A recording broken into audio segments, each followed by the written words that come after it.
I was 72 hours away from my wedding when my father called. He didn't ask how I was. He simply told me to cancel my honeymoon to watch my sister's children.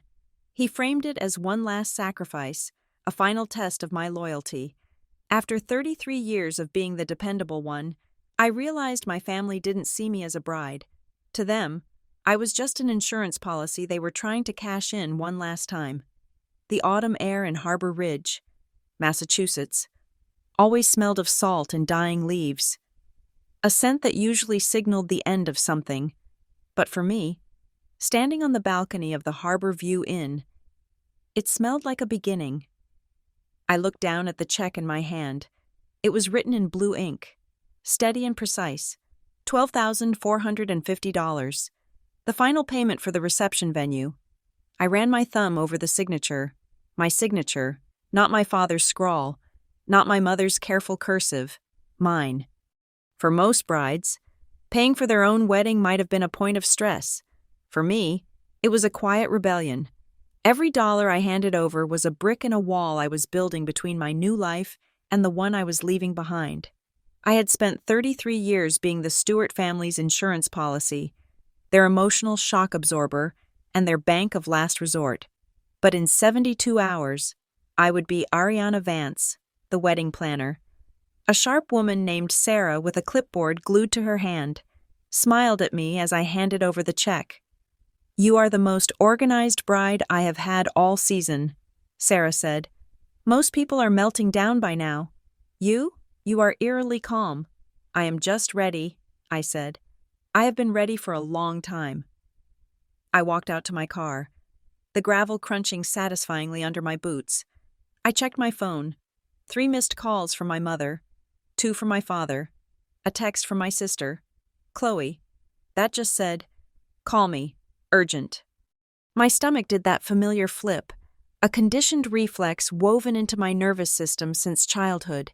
It was the feeling of being summoned, the feeling that I had forgotten a line in a play I didn't want to be in. I drove home to the small cottage Leo and I rented near the cliffs. The ocean was gray and choppy, mirroring the sudden turbulence in my chest. When I walked through the door, Leo was at the kitchen island, chopping bell peppers. The domesticity of it, the smell of sautéing onions, the jazz playing low on the speaker, usually grounded me.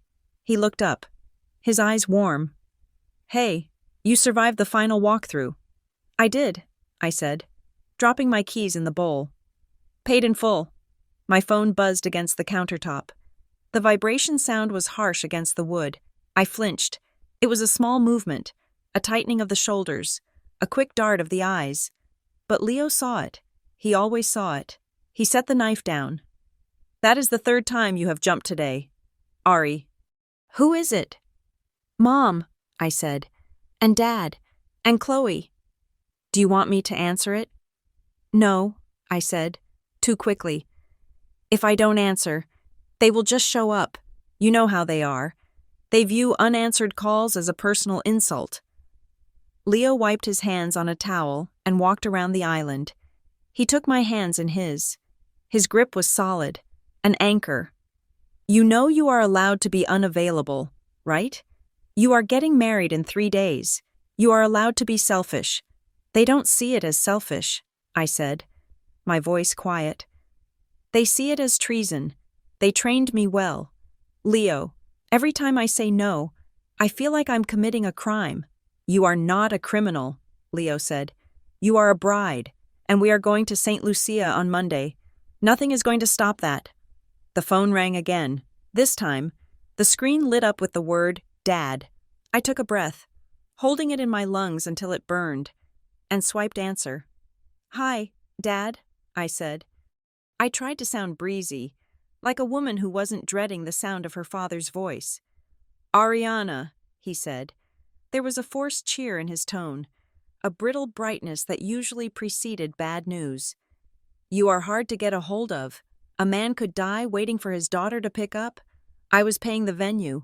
Dad, finalizing the menu. What's up?" "We have a situation," he said. The cheer evaporated, replaced by the grave, somber tone he used when he wanted to make me feel small. "It is about Chloe." Is she okay? I asked, the instinct to fix kicking in automatically. She is in a bad way.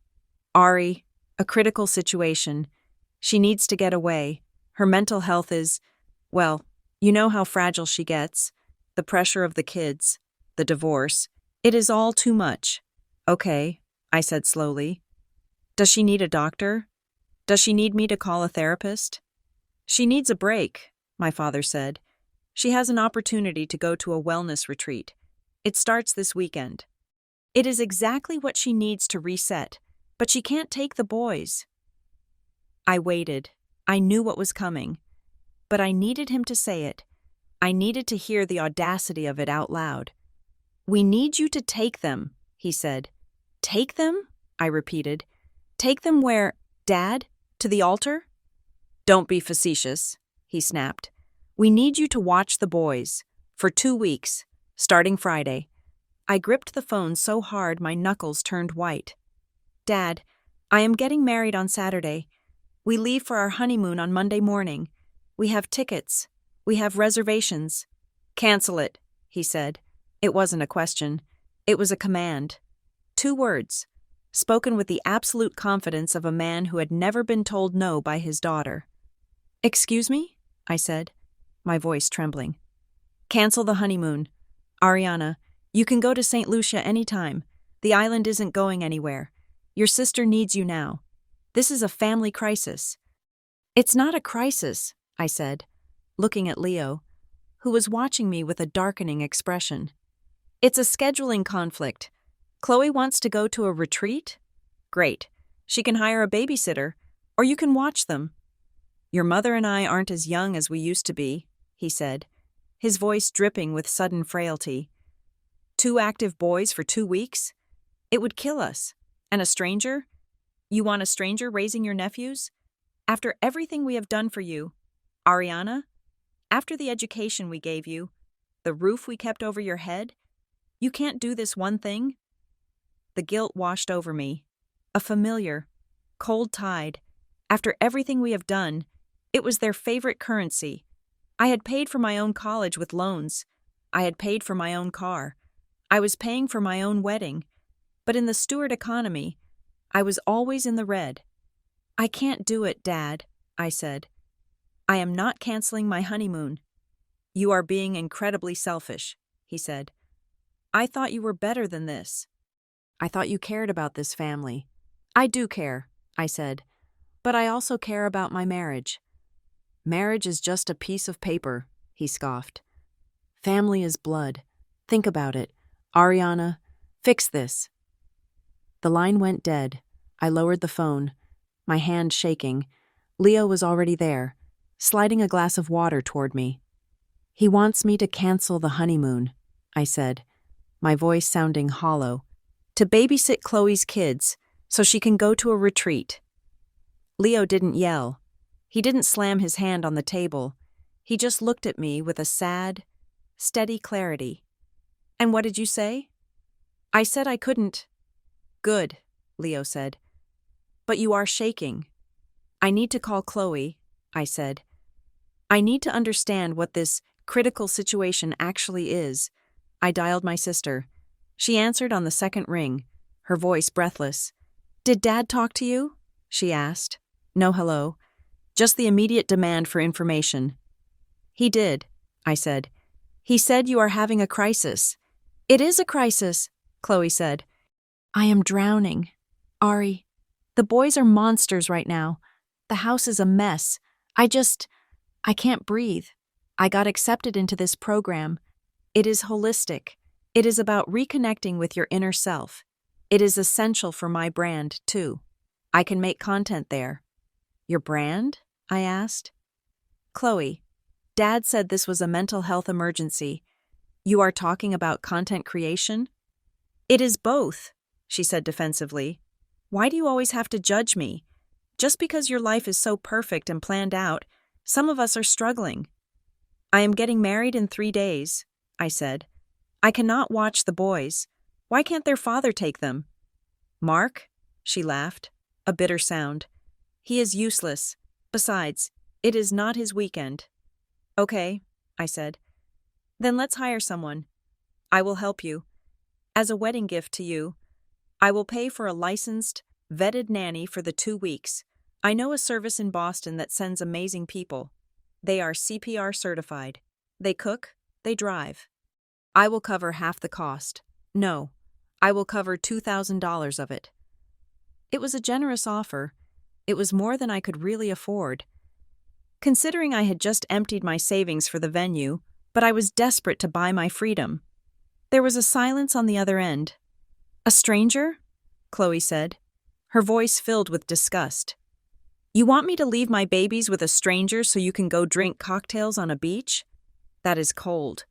Ariana, even for you. It is not cold, I said. It is a solution. Or what about Mark's parents?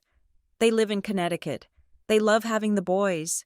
I am not asking Mark's parents, she snapped. I am asking my sister, but clearly, you are too busy being the center of attention to care about anyone else. It is complicated. Ari, you wouldn't understand. What is complicated? I pressed. What is the retreat, Chloe? It is the Azure Sky Institute, she mumbled. I pulled the phone away from my ear and quickly typed Azure Sky Institute into the browser on Leo's laptop. The homepage loaded. A stunning resort in Arizona. Adults only. Luxury detox. No kids allowed. It is a vacation. Chloe, I said. It is a 5-star resort. It is a wellness journey, she shrieked. God, you are so jealous. Just because you are settling for a boring marriage doesn't mean I can't chase my dreams. Just fix it. Ari, Dad said you would fix it.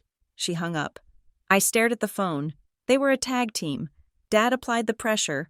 Chloe applied the chaos. And I was the one expected to clean up the mess.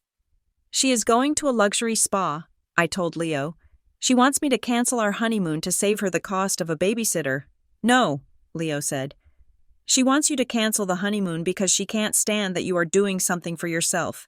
It is a power play. Ari, I knew he was right. But knowing it didn't stop the guilt from gnawing at my stomach. An hour later, the doorbell rang. I froze. They are here. Leo went to the door, but I stood up and followed him. I couldn't hide in my own house. It was my mother. She wasn't yelling. She wasn't storming the castle.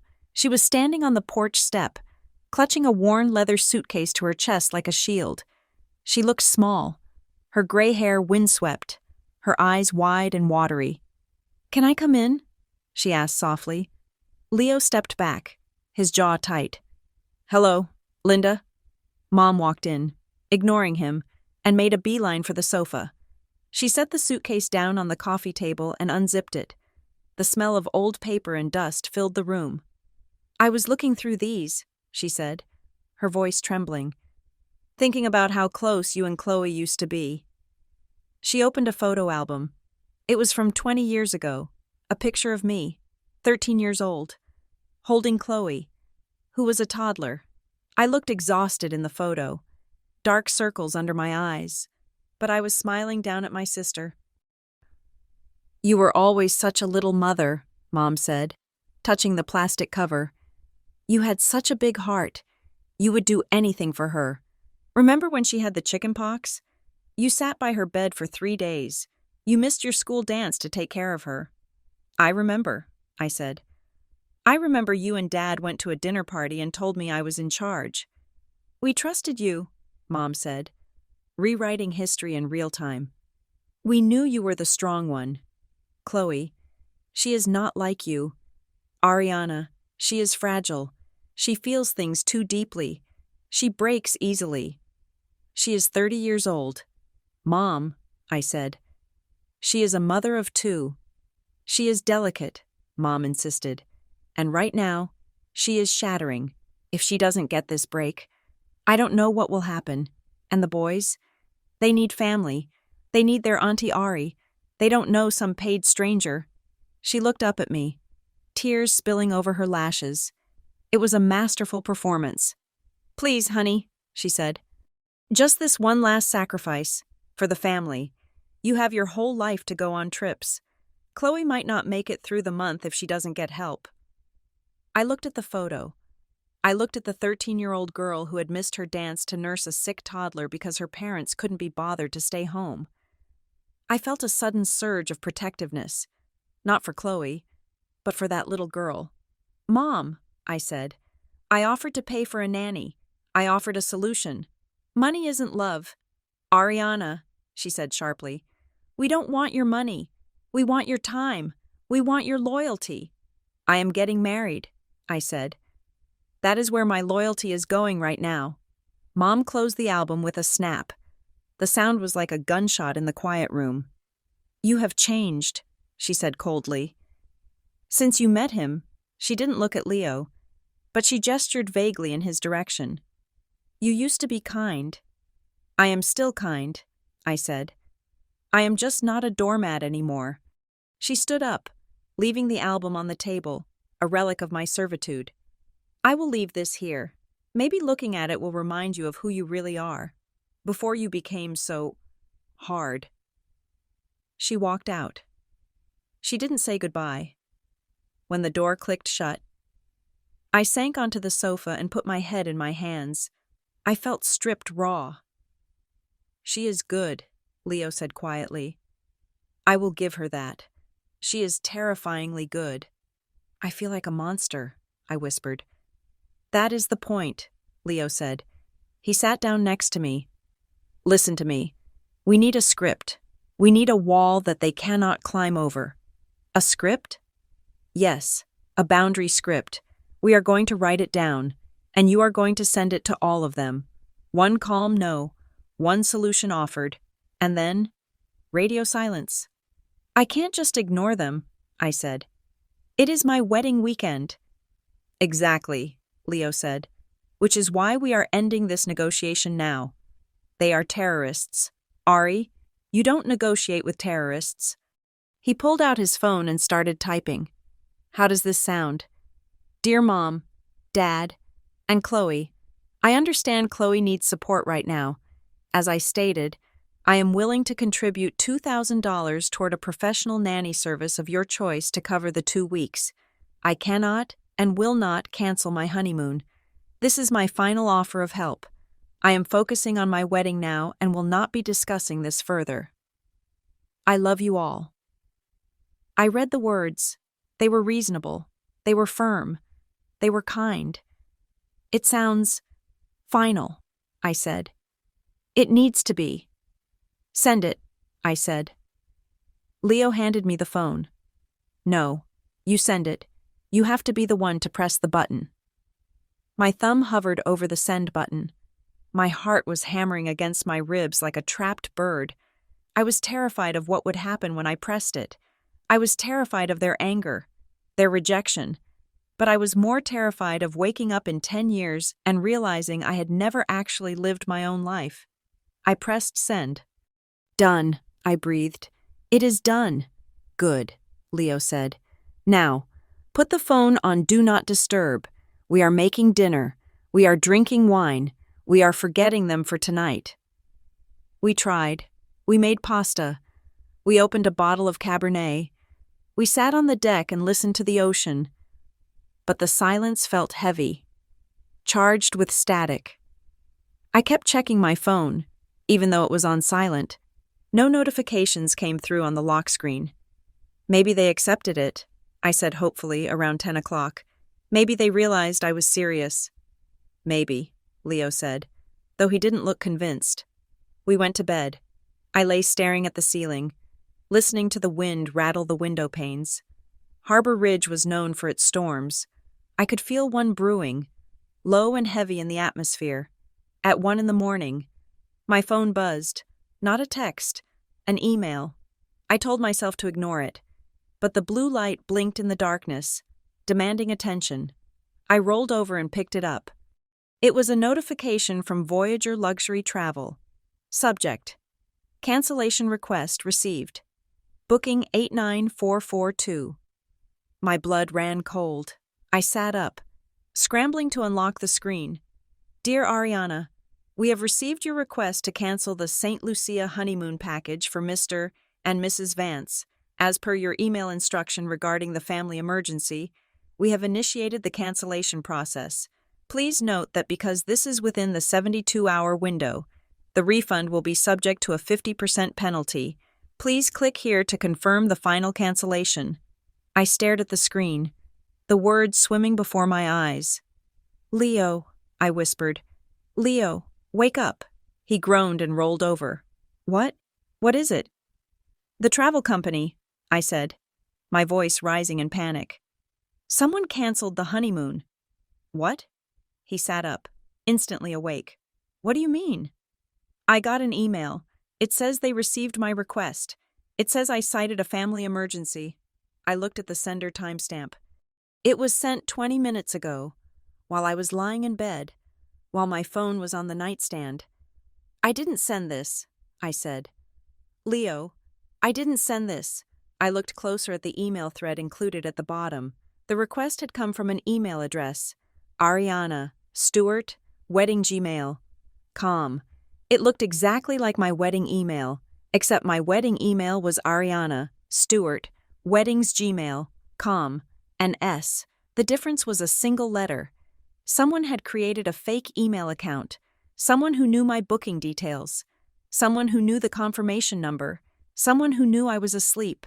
I felt a chill that had nothing to do with the autumn air. It started at the base of my spine and radiated outward, freezing me in place. This wasn't just guilt-tripping anymore. This wasn't just manipulation. My father's voice echoed in my head. If you won't do the right thing, I will do it for you. I looked at Leo, horror dawning on his face as he read the screen. They are trying to trap me, I said. They are actually trying to trap me. I wasn't a bride anymore. I was a target, and the war had just begun. The phone felt like a live grenade in my hand. It was 2 a.m, and the silence of the cottage was broken only by the aggressive hold music of Voyager luxury travel. I paced the length of the living room, my bare feet cold against the hardwood floor.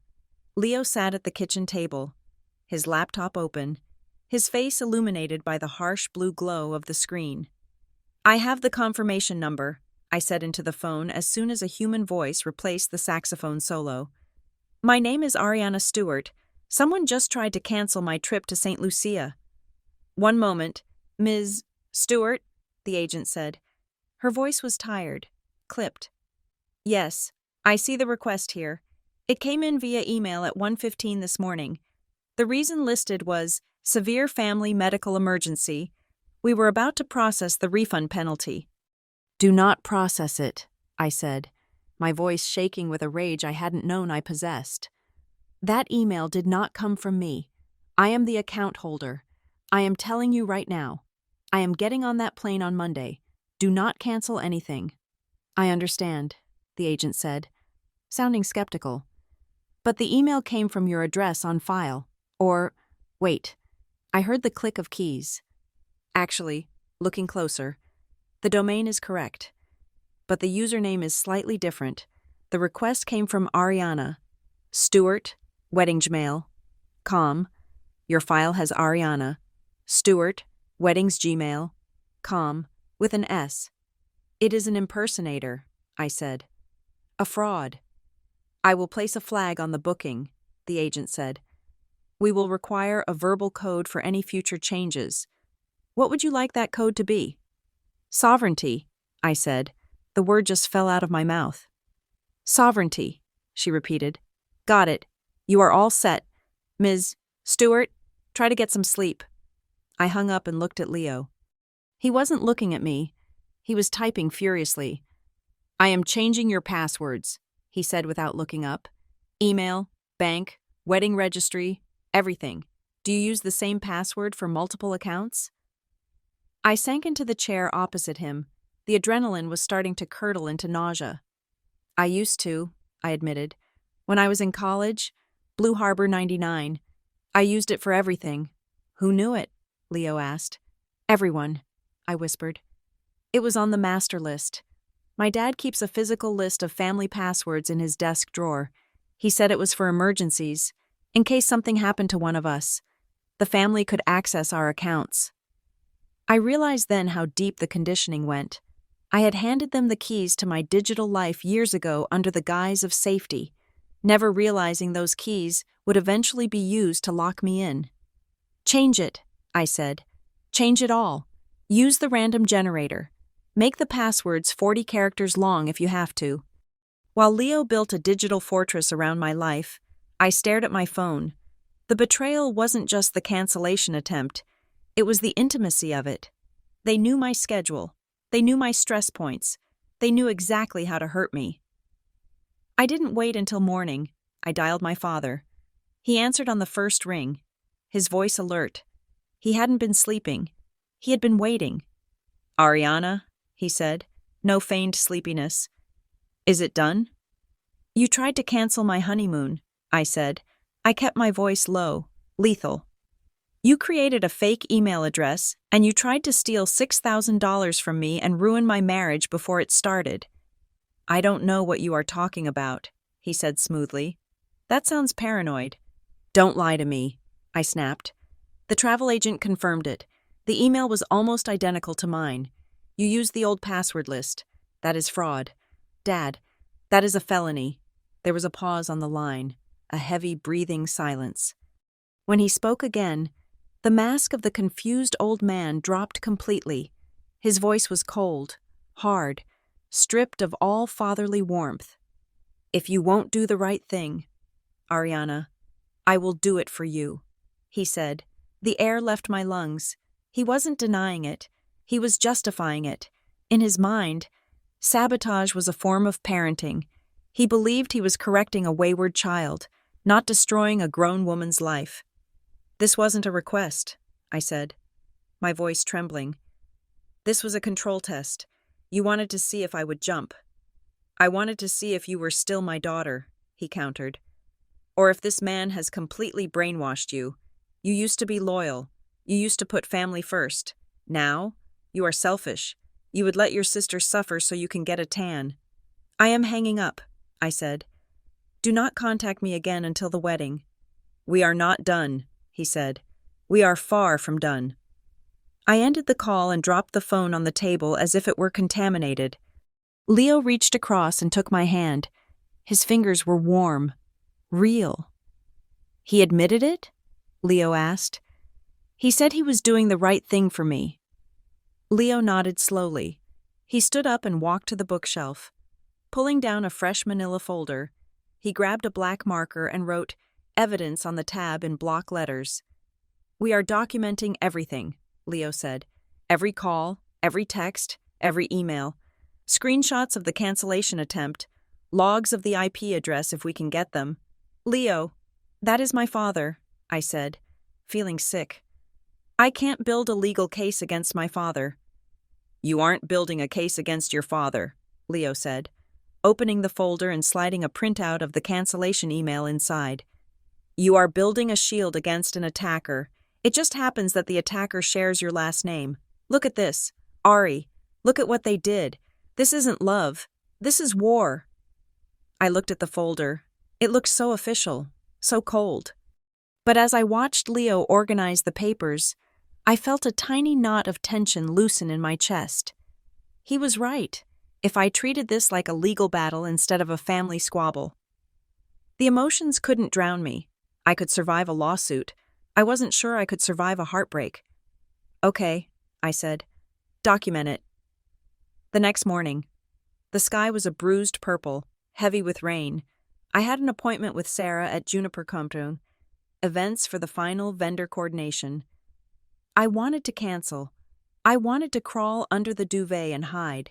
But Leo drove me, his hand resting on my knee the whole way.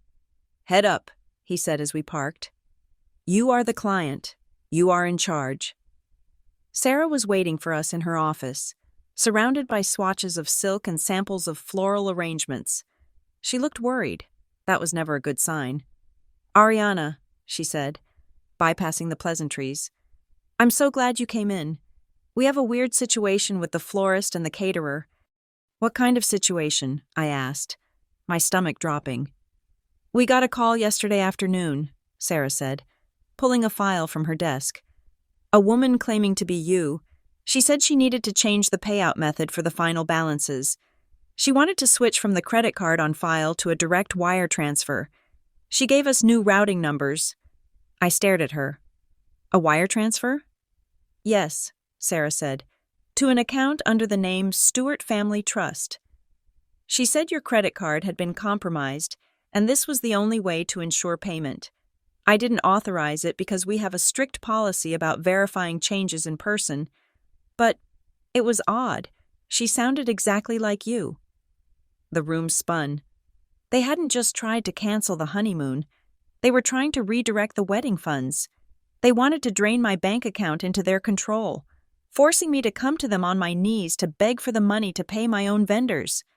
If Sarah had processed that change, the vendors wouldn't have been paid. The wedding would have been canceled, and I would have been financially ruined. That wasn't me, I said. My voice sounded distant to my own ears. That was my mother. Sarah's eyes widened. Your mother? They are trying to stop the wedding, I said. Or at least, they are trying to bankrupt me so I have to do what they say. Leo stepped forward. Sarah, we need to lock this down. No changes. None. Unless Ariana is standing in front of you with a photo ID. Nothing changes.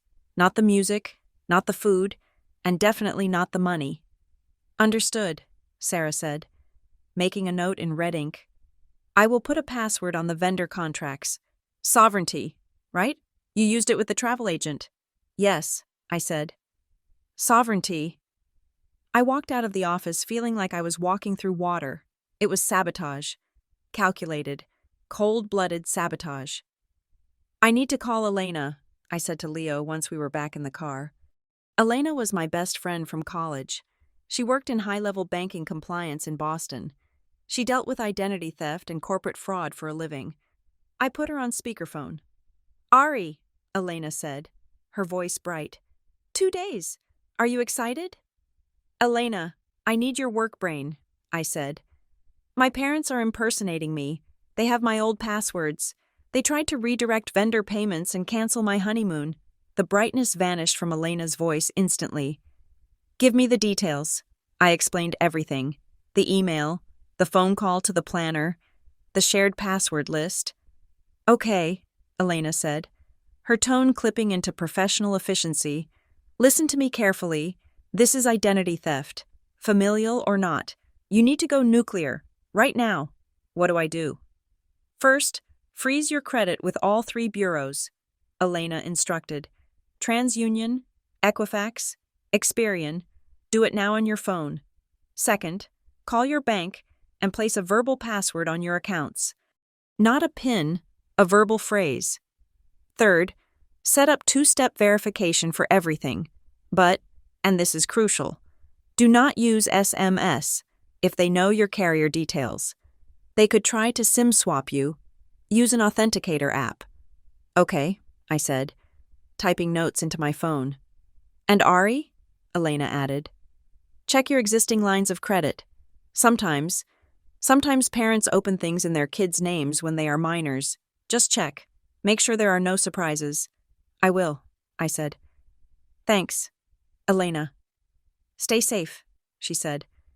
And Ari, if they show up, call the police. I am serious. Do not let them in the house. We spent the next 2 hours in the car, parked by the ocean, locking down my life. I froze my credit. I called the bank. I downloaded the authenticator app. Each step felt like I was boarding up windows before a hurricane, but the emotional storm was still raging. I needed to talk to Chloe. I needed to hear it from her. Was she really a part of this? Was she really okay with destroying my wedding so she could go to a spa? I dialed her number again. What? She answered. She sounded annoyed, not desperate. I know about the Azure Sky Institute, I said. I know it is an adults-only luxury resort. I know this isn't a mental health crisis. Chloe, you just want a vacation. There was a pause, then a sigh. So what? Chloe said. Do you know what it is like? Ari, do you have any idea? The boys are loud. They are sticky. They never stop asking for things. Mark is always late with support payments. I am tired. I just wanted a reset. Is that a crime? It is not a crime to want a break, I said.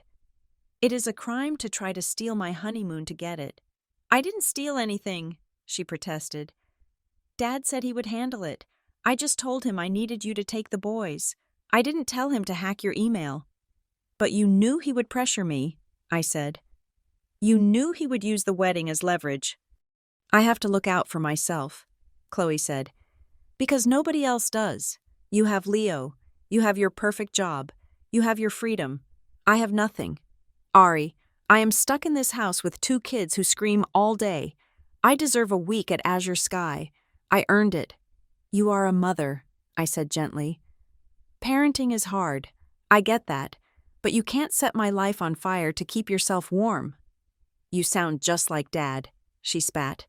Self-righteous. No, I said. Dad is the one controlling us both. Don't you see that? He is using your crisis to control me. He doesn't care about your mental health. He cares about my obedience. Whatever, Chloe said.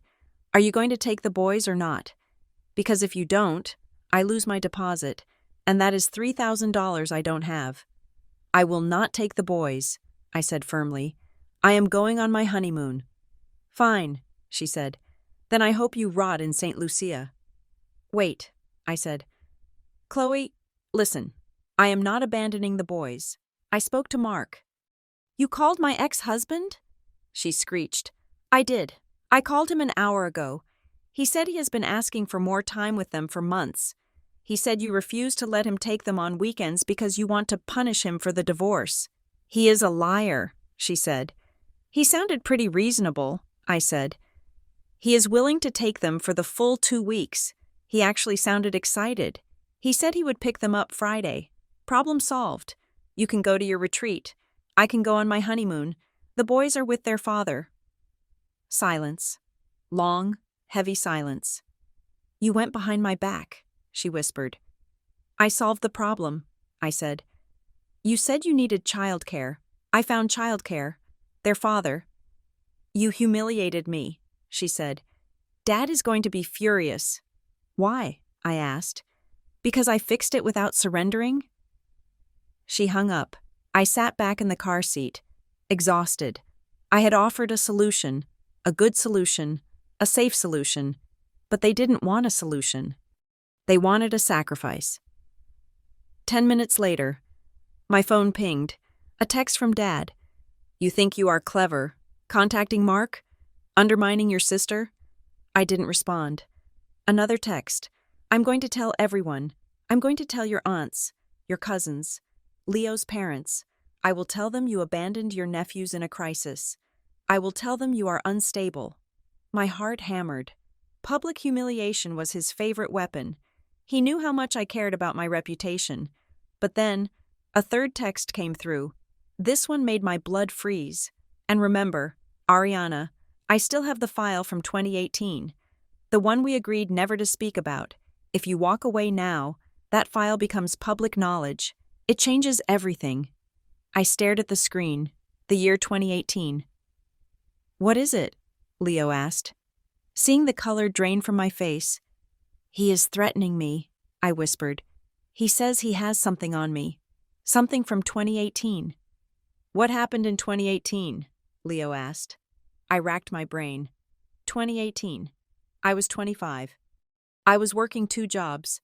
I was living in that awful apartment in the city. I couldn't remember anything scandalous. I had been boring. I had been working. I had been paying off my student loans. I don't know, I said, panic rising in my throat. I don't know what he's talking about, but he says it will change everything. It is a bluff, Leo said. He is desperate. My father doesn't bluff, I said. He hoards. He keeps secrets like ammunition. If he says he has a file, he has a file. I looked out at the ocean, the gray waves crashing against the rocks. I felt trapped. I had secured my bank accounts. I had secured my wedding vendors. I had secured my honeymoon, but I hadn't secured my past. And now, my father was holding a gun to my head, and I didn't even know what bullets were in the chamber. We have to go to their house, I said. What? Leo asked. No, absolutely not. I need to know what he has, I said. I can't get married on Saturday with this hanging over me. I need to see the file. Ari, this is a trap. I know, I said, but the only way out is through. Take me to the house. Leo, I need to look him in the eye. Leo started the car. He didn't like it, but he understood. We were done playing defense. It was time to see exactly what kind of monster we were fighting. As we drove toward my parents' house, the sky finally opened up, and the rain began to fall. Hard, it beat against the windshield like 1,000 tiny fists, demanding to be let in. I clutched the folder labeled Evidence to my chest. It felt thin, too thin to protect me from whatever was waiting in that house. The rain drummed against the roof of Leo's car, a relentless, rhythmic hammering that matched the pulse in my temples. We were parked in the driveway of my childhood home, a sprawling colonial on the wealthier side of Harbor Ridge. It looked picturesque in the storm, the kind of house printed on holiday cards, but to me, it looked like a fortress designed to keep secrets in and survivors out. Ari, Leo said, his hand resting on the gear shift. Talk to me. You have been staring at the dashboard for 5 minutes. What is the spiral? I took a shaky breath, the air in the car feeling too warm, recycled. I am trying to figure out what I did in 2018. I was 25. I was working at that marketing firm in Boston. I was broke. Leo, I was eating ramen and walking to work to save on subway fare. I didn't have any secrets because I didn't have a life. I just worked. Your father said he has a file, Leo said gently. Has he ever done this before? Held a specific document over your head?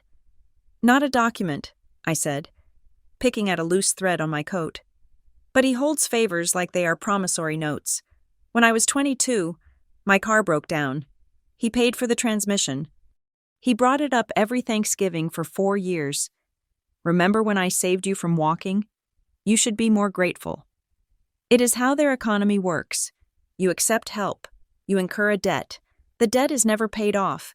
It just accrues interest in the form of guilt. But this sounds different, Leo said. This sounds legal. That is what scares me, I admitted. He isn't talking about a favor. He is talking about leverage. I opened the car door. The cold rain hit my face, shocking me back into my body. I am going in. Just be ready. I am coming with you, Leo said. No, I said, turning back. If you come in, they will perform. They will play the victim for an audience. I need to catch them off guard. Wait here. If I am not out in 20 minutes, come get me. I ran up the brick walkway, my boots splashing in puddles. I didn't knock. I still had a key, a heavy brass thing that felt heavy in my pocket. I slid it into the lock and turned. It clicked. The house smelled the same as it always had. Lemon polish, old carpet, and the faint, underlying scent of stale coffee. It was quiet, too quiet. Dad, I called out. Steps creaked upstairs. Then, my mother appeared at the top of the landing. She wasn't dressed in her usual pristine host attire. She was wearing a housecoat, her hair unbrushed. She looked tired, but when she saw me, her expression hardened into a mask of tragic disappointment. You came, she said, descending the stairs slowly. I told your father you wouldn't. I said, she is too busy with her fancy wedding to care about us anymore. I am here for my papers. Mom, I said, my voice steady despite the shaking in my knees. Dad said he has a file from 2018. I want to see it. She reached the bottom of the stairs and moved to block the hallway that led to my father's study. It was a subtle movement, but effective. She planted herself like a guard dog in floral silk. Always business with you, she sighed. Always demands. Your sister is upstairs crying her eyes out because she can't go to her retreat. And you are here barking about files. Your priorities are backward. Ariana. My priority is protecting myself, I said. Move, Mom. Marriage is changing you, she said, crossing her arms. You think because you are signing a license, you are suddenly better than us? It is just paperwork. Ariana. Husbands come and go. We have seen that with Chloe. But family? We are the only ones who will actually be there when you fall. You are the ones pushing me, I said. I am going into the study. You are not, she snapped. Your father is resting. His heart is fine, I said, stepping forward. He was healthy enough to threaten me via text message an hour ago. I maneuvered around her. She grabbed my arm, a sharp, claw-like grip, but I pulled away. It was the first time I had physically pulled away from her since I was a teenager. The shock on her face was almost satisfying. I walked into the study. It was empty. My father wasn't there. I went straight to the filing cabinet in the corner. It was a massive oak piece, the repository of the Stewart family history. I knew the system. Dad was meticulous. A to F, G to L, M to R. I pulled open the drawer labeled S to Z. I flipped through the hanging folders, taxes, insurance, investments, and then, right at the back, a red folder. Stewart, Ariana, legal/fin. I pulled it out. My hands were trembling so badly I almost dropped it. I placed it on my father's mahogany desk and opened it. The first page was a bank statement, not from my bank, from a bank I had never used. Citadel First National, line of credit, principal balance, $42,000. I stared at the number. $42,000. I flipped the page. There was a loan application dated June 12, 2018. Borrower, Stewart Family Ventures, LLC, cosigner, Ariana Marie Stewart. And there, at the bottom, was my signature. I traced the ink with my finger. It was my handwriting, the loop of the A, the sharp cross of the T. It wasn't a forgery. I had signed this, but how? I had never applied for a business loan. I had never agreed to co-sign anything for my father's shell company. Then, the memory hit me like a physical blow. June 2018. I was visiting for the weekend. Dad had been in a rush, bustling around the kitchen with a stack of papers. Ari, honey, do me a favor, he had said, tossing a pen at me. I need to update the beneficiaries on the family life insurance policy. Just sign the bottom of these 3 pages so I can file it Monday. It just keeps you on the plan. I had been eating toast. I hadn't even read the headers. I trusted him. He was my father. He was a businessman. He handled the money. I just signed where his finger pointed. I felt the bile rise in my throat. He had slipped a loan application into a stack of insurance forms. He had used my credit history, which was pristine, to secure a line of credit for himself because his own credit was likely shot. I flipped through the rest of the folder. The statements told a story that made my stomach churn. The money wasn't used for Stewart Family Ventures. It was a slush fund for Chloe. Transfer to Chloe Stewart Design, $5,000. Transfer to Lux Retreats, $3,000. Transfer to Mercedes-Benz Financial, $800. Payment to Visa. Signature, $10,000. For 8 years. My name had been the collateral for Chloe's lifestyle. Every time she failed, every time she needed a fresh start or a brand launch, Dad had drawn against this credit line, my credit line, and the balance was currently maxed out. If they defaulted, and judging by the late fee notices in the back of the folder, they were close. The bank would come for me. They would garnish my wages. They would destroy my credit score. They would ruin the financial future I was trying to build with Leo. You found it, I spun around. Mom was standing in the doorway. She wasn't playing the victim anymore. She looked cold, assessing. You knew, I whispered. You knew he did this. We did what we had to do, she said. The business was struggling. Chloe needed help. You were doing fine. Ariana, you had a good job. You had plenty of credit capacity. We didn't hurt you. We paid the minimums. You stole my identity, I said, my voice rising. You tricked me into signing a $40,000 loan. It is a family line of credit, she corrected. And if you walk away from us, if you embarrass us this weekend, your father stops paying the monthly minimum, And then the bank calls you. And I don't think your new husband will be very happy about inheriting that kind of debt. Do you? It was the something that changed everything. It was a financial suicide vest strapped to my chest, and my father held the detonator. You are monsters, I said. The realization was absolute. There was no love here. There was only extraction. I grabbed the folder. Put that back, Mom snapped.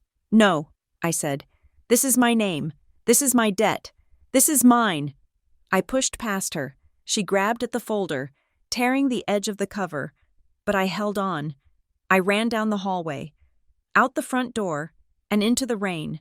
I threw myself into the passenger seat of Leo's car, gasping for air, clutching the red folder to my chest like it was a severed limb. Drive, I choked out. Just drive. Leo didn't ask questions. He threw the car into reverse and peeled out of the driveway. We didn't speak until we were 5 miles away, parked in the lot of a closed gas station. Show me, Leo said. I opened the folder. He read the documents in silence. I watched his face. I expected anger. I expected him to yell at me for being stupid enough to sign a blank document. I expected him to call off the wedding. Instead, his jaw tightened, and he looked at me with a profound, heartbreaking sadness. They have been bleeding you dry, he said softly. All this time, you thought you were the disappointment, but you were actually the bank. He tricked me, I sobbed. I was eating toast. Leo, I was just eating toast and I signed away $40,000. It is fraud, Leo said. It is fraud by inducement, and we are going to fix it. He said if I don't do what he wants, he will stop paying. He will default. It will ruin us. No, Leo said firmly. It won't ruin us, because we are not going to play by his rules anymore. We are going to a lawyer. Now. It is 5 o'clock on a Thursday, I said, wiping my eyes. Then we will find one who is open late, or we will pay extra. But we are not going home until we know exactly where we stand. We ended up at Harbor Ridge Legal Group, a small firm in a brick building near the pier. Leo had called a friend of a friend, and they had squeezed us in. The attorney, a woman named Eleanor Vance, no relation to Leo, though the coincidence felt like a good omen, sat across from us at a polished glass table. She was in her 60s, with sharp eyes and a demeanor that suggested she had seen every variety of family dysfunction the town had to offer. She reviewed the documents in silence. The ticking of the clock on the wall sounded like a countdown. Finally, she looked up. She took off her reading glasses. Ariana, she said. Her voice was low, authoritative. I want you to hear what I'm about to say. I want you to really hear it. I nodded, gripping Leo's hand under the table. You are not responsible for fixing your parents' choices, she said, and you are allowed to stop participating in their destruction. Tears pricked my eyes again. But I signed it. It is my signature. It is, she acknowledged, and proving fraud in court between family members is messy, expensive, and painful. Your father knows that. He is banking on the fact that you won't sue him because you don't want to drag the family name through the mud. He is right, I whispered. I can't sue my father 2 days before my wedding. You don't have to sue him yet, Eleanor said. But you do have options. First, we send a formal notice to the bank disputing the validity of the debt based on fraudulent inducement. That puts the account in a freeze status. It stops the clock on any reporting to credit bureaus while they investigate. It buys you time. And then? And then, Eleanor said, leaning forward, we draft a separation of financial interests agreement. We offer your father a deal. He refinances this debt into his own name, or Chloe's name, within 30 days. Or you file a police report for identity theft and forgery. If you file that report, he faces criminal charges. He doesn't want that. He relies on his reputation in this town. He will explode, I said. He will tell everyone I am ungrateful. Let him, Eleanor said. Ariana, this line of credit isn't a debt. It is a leash. Do you want to be on a leash for the rest of your life? Do you want him to pull it every time you have a child? Every time you buy a house? No, I said. The word was small, but solid. Then we cut the leash, she said. I will draft the letters tonight. You won't sign them until after the honeymoon. Enjoy your wedding. But know this, you have the nuclear option in your back pocket. You are not helpless. You are just polite, and politeness is getting you killed. We left the office an hour later. The rain had stopped, leaving the streets slick and black. I felt lighter, not happy, exactly, but clear. The fog of guilt had lifted, replaced by the cold geometry of strategy. Okay, I said, getting back into the car. We have a plan for the money. Now I need a plan for the kids. The kids? Leo asked. I thought we were done with that. I am done being the babysitter, I said. But I am not done being a human being. Chloe is going to that retreat. She is going to leave those boys. If I don't step in, not as a servant, but as a coordinator, she might actually leave them with someone unsafe, or she might drag them to the wedding and let them run wild to punish me. So what do you want to do? I am calling Mark, I said, and I am going to tell him everything. I dialed the number for Chloe's ex-husband. I hadn't spoken to him in 2 years, since the divorce was finalized. The family narrative was that Mark was a deadbeat, a loser who didn't care about his sons. But after today, I questioned every narrative the Stewart family had ever spun. Hello? His voice was guarded. Mark, it is Ariana, Chloe's sister. Oh, he said. The tone dropped. Look, if this is about the support check, I sent it on Tuesday. Tell her to check the mail. It is not about money, I said. Mark, I need to ask you something, and I need you to be honest with me. Do you want the boys this week? Do I... What? He sounded confused. Ariana, I have been begging for the boys. I have a lawyer trying to get me extra visitation. Chloe blocked my number last week because I refused to pay for her car repair. She told me you didn't want them, I said. She said it wasn't your weekend and you wouldn't help. She is lying, Mark said. She always lies. Wait, why are you asking? Is she okay? She is going to a retreat, I said. She tried to make me cancel my honeymoon to watch them. I can't do it. Mark, I am getting married Saturday. I know, Mark said. Congratulations. By the way, I wasn't invited, but I am happy for you. Thank you, I said, feeling a pang of guilt. I hadn't invited him because my parents forbade it. Mark, if I arrange for the boys to be dropped off with you on Friday, can you take them? For 2 weeks?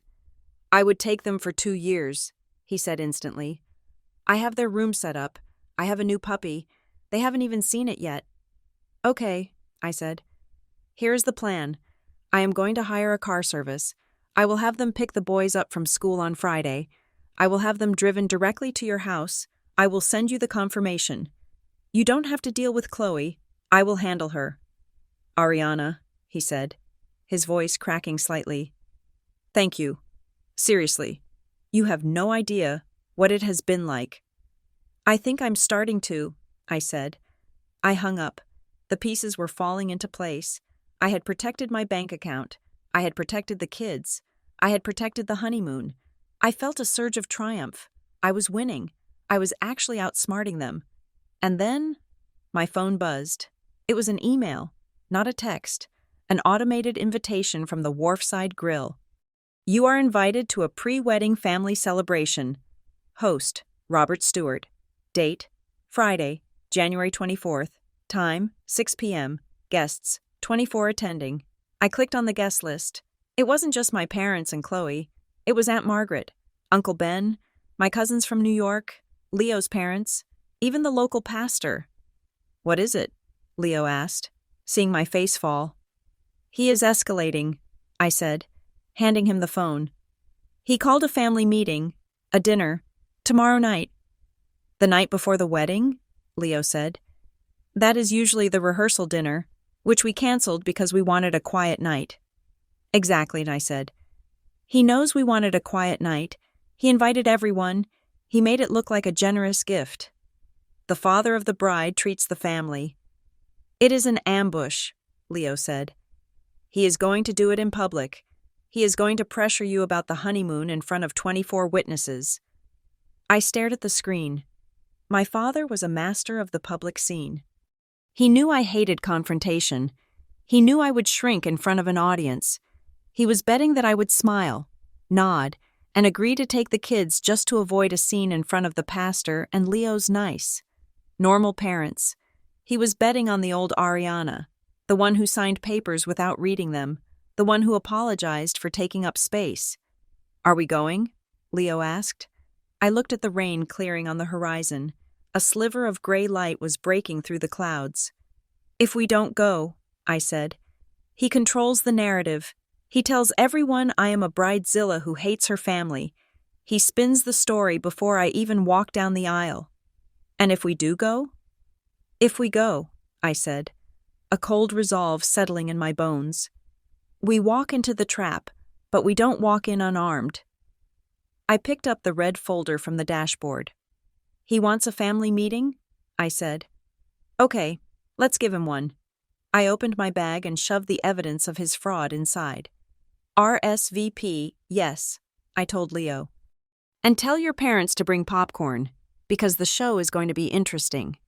The Wharfside Grill was the kind of establishment that prided itself on old-world charm, dark wood paneling, brass maritime fixtures, and a view of the harbor that usually commanded a premium price. Tonight, however, the view was obscured by the relentless gray fog pressing against the floor-to-ceiling windows. Inside, the air was warm and smelled of clam chowder and expensive perfume. I stood in the foyer with Leo, my hand gripping his so tightly my knuckles were white. Through the glass partition, I could see them. The long table in the private dining room was set for 24. My parents were at the head, holding court. My father was laughing, one hand on my Uncle Ben's shoulder, playing the role of the benevolent patriarch to perfection. My mother was nodding sympathetically at Leo's mother, likely spinning a tale about how overwhelmed I was. "Remember the plan," Leo whispered, leaning down to my ear. "One boundary. If they push, we leave. We are not here to debate. We are here to show your face and leave with your dignity." "I am ready," I lied. We walked in. The conversation didn't stop, but the energy in the room shifted instantly. It was a subtle drop in temperature, a tightening of the atmospheric pressure. My father looked up, his smile widening into something that didn't quite reach his eyes.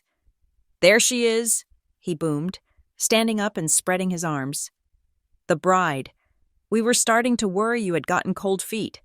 A ripple of polite laughter went through the room. I forced a smile and took the empty seat next to Aunt Margaret. Leo sat beside me, positioning his chair slightly angled toward mine, a physical barrier between me and the rest of the table. "We are just tired. Dad," I said, unfolding my napkin. "Last-minute details." Of course," he said, waving a waiter over to pour wine. "Planning a wedding without help is a heavy burden. We tried to tell you, didn't we, Linda? We told her she was taking on too much." "We did," my mother sighed, looking at me with tragic eyes. "But Ariana has always been independent, to a fault, sometimes."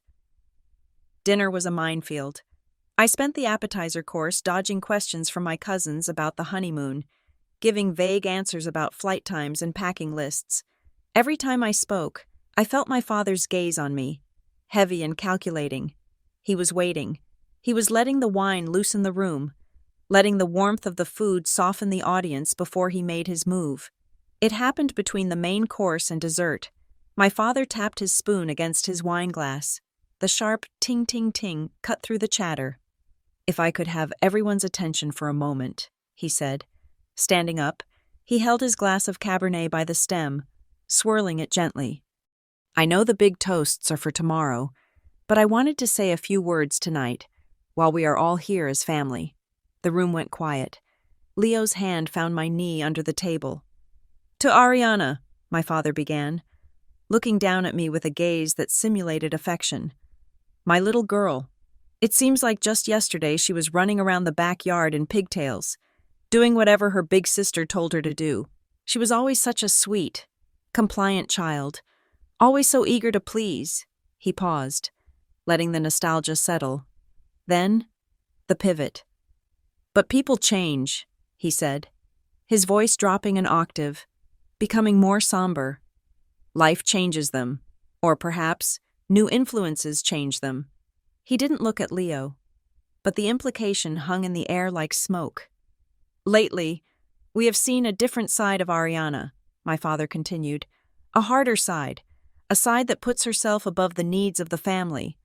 It breaks a father's heart to see his daughter turn away from the people who raised her, to see her become selfish. The room grew uncomfortable. Aunt Margaret shifted in her seat. Leo's mother frowned, looking confused. "Dad," I said, keeping my voice level, "please don't do this." "I am just speaking the truth. Ariana," he said, his voice rising slightly, gaining the cadence of a preacher. "We are facing a crisis with your sister, a medical crisis, and we asked you for help, one small favor, to watch your nephews, to protect your own blood, and you said no." He let the word hang there. No. "She said no so she could go on a vacation," my mother chimed in, her voice trembling. She dabbed at dry eyes with a linen napkin. "Imagine that, choosing a beach over your own sister's mental health, choosing a hotel room over innocent children." The murmurs started. I could feel the judgment radiating from my relatives. They didn't know the context. They didn't know about the luxury spa or the fraud. They just heard crisis and vacation.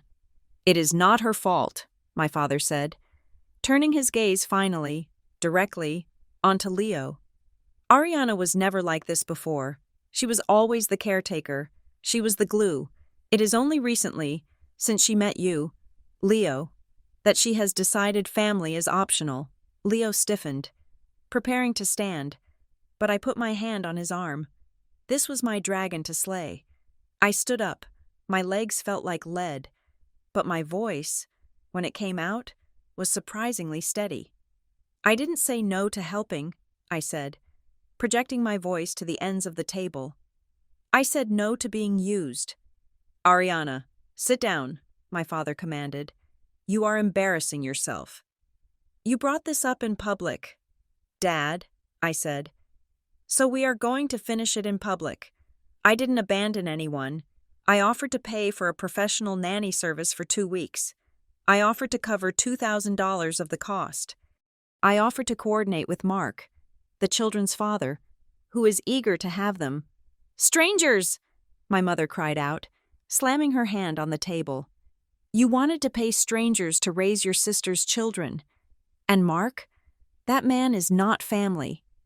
"He is their father," I countered. "And he is a capable parent. I offered 3 different solutions. You rejected all of them. You didn't want help. You wanted me to cancel my honeymoon. You wanted me to prove that I would destroy my own happiness just because you snapped your fingers." "We wanted you to show loyalty," my father shouted, losing his composure. "Loyalty is sacrifice. Ariana, if you aren't bleeding for this family, you aren't part of it." The violence of his words shocked the room. Uncle Ben looked down at his plate. My cousins stared at me with wide eyes. "That is not loyalty," I said. "That is a hostage situation." "You are hysterical," my father sneered.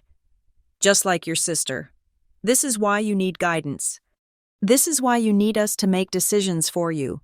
You clearly can't handle your own life if you think a honeymoon is more important than a family emergency." "Is that why you tried to cancel it?" I asked. The question landed soft, but it hit hard. "What?" Aunt Margaret asked. "What did you say, dear?" I reached into my bag and pulled out the folder Leo and I had assembled. I took out the printout of the email from Voyager Luxury Travel. 2 nights ago," I said, holding the paper up so the table could see the logo. "Someone accessed my travel account. They created a fake email address that looked almost exactly like mine. They sent a request to cancel my entire honeymoon, citing a family emergency, They tried to get a refund processed to a different card. I pulled out the second paper, the log from the wedding planner. And yesterday, I continued, my voice gaining strength, someone called my wedding planner. They impersonated me. They tried to change the payout instructions for the florist and the caterer. They tried to redirect $20,000 of vendor payments into a bank account owned by the Stewart Family Trust. I dropped the papers onto the center of the table, right next to the bread basket. That is not guidance, Dad, I said. That is fraud. That is identity theft. That is a crime. The silence that followed was absolute. The clinking of silverware stopped. The waiters froze against the wall. 24 pairs of eyes turned to my father. He didn't look at the papers. He looked at me. His face wasn't red with embarrassment. It was pale with a terrifying, cold fury. I was protecting you, he said quietly. Protecting me? I asked, incredulous. By robbing me? By preventing you from making a mistake, he said. He looked around the room, seeking allies, but finding only shocked faces. You are not ready for marriage, Ariana. You are not ready to leave this family. You are ungrateful, and you are being led astray. If I had to pull a few strings to keep you here, to keep you grounded, then yes, I made calls. I did what a father has to do. He admitted it. He didn't even see it as wrong. He believed so fully in his ownership of me that he thought sabotage was his parental right. The room seemed to tilt. My cousin looked at her plate. Her face flushed. Uncle Ben cleared his throat, looking everywhere but at my father. You believe you own me, I said. It wasn't a question anymore. You think my money, my time, and my life belong to you, and that if I try to use them for myself, you have the right to steal them back.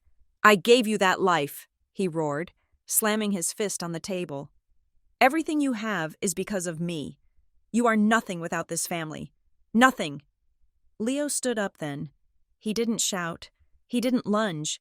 He simply placed his hand on the small of my back. We are leaving, Leo said. His voice was low, but it carried a weight that cut through my father's shouting. Do not follow us. Do not contact us. If we see you near our house tonight, we will call the police.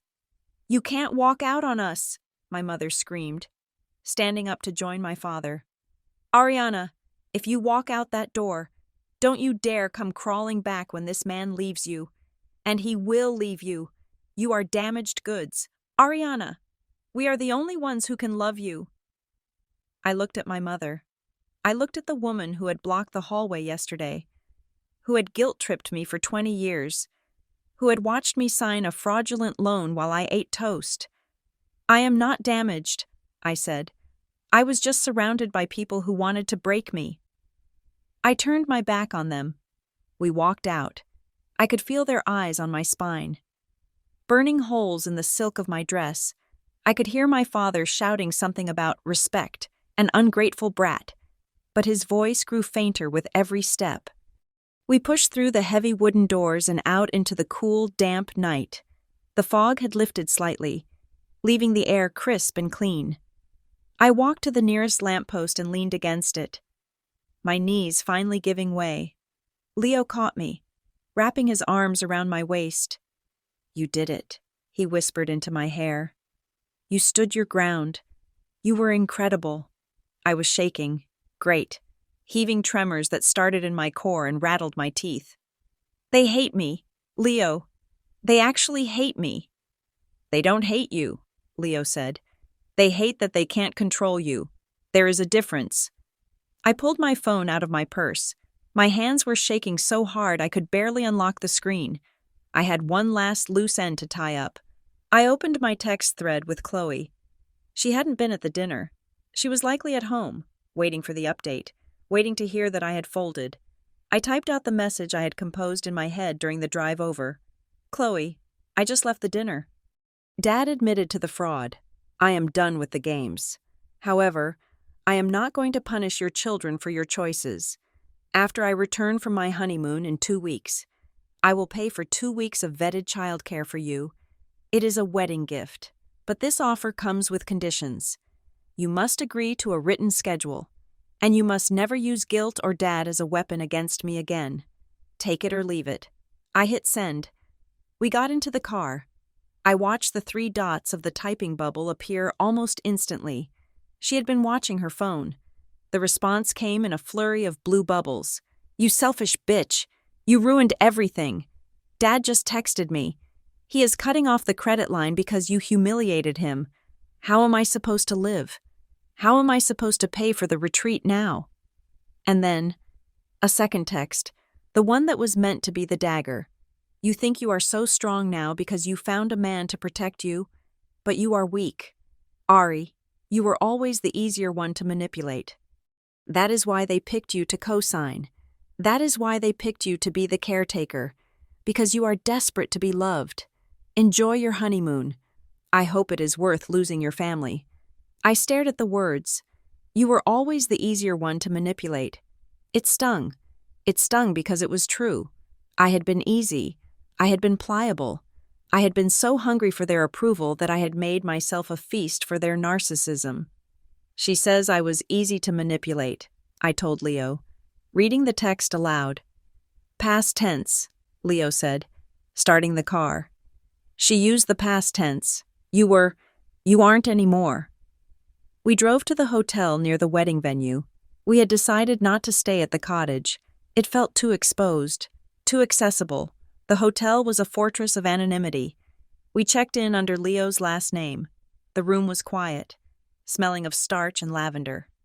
I stripped off my dinner dress and stood in the shower for 20 minutes, letting the hot water scrub the feeling of the restaurant off my skin. When I came out, wrapped in a robe, Leo was sitting at the desk, his laptop open. He looked tense. "What is it?" I asked, the dread returning instantly. "Bank alert," he said. "Just now." I walked over and looked at the screen. My phone was lighting up with notifications from the Authenticator app. Login attempt blocked. First National Bank. Location: Harbor Ridge, Massachusetts. Device: iPhone 13. Dad's iPhone. Time: 11:42 p.m. "They are trying to get into the accounts again," Leo said. "Even after the confrontation, even after you showed the evidence, he is punishing me," I said, watching the notifications ping. "He promised to cut Chloe off, so now he needs money, or he just wants to drain my account so I can't pay the final vendor fees tomorrow." "They can't get in," Leo assured me. "We changed the passwords. We have the 2-factor authentication. They are banging on a locked door." "But they are still banging," I said. "They won't stop."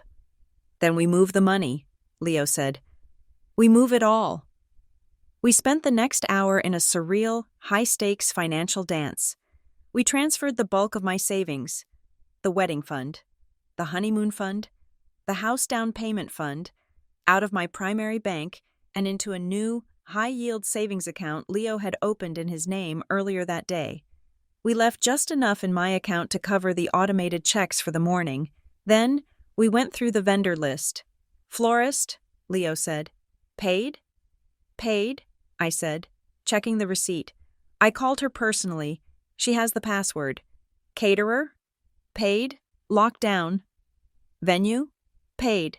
Security is briefed."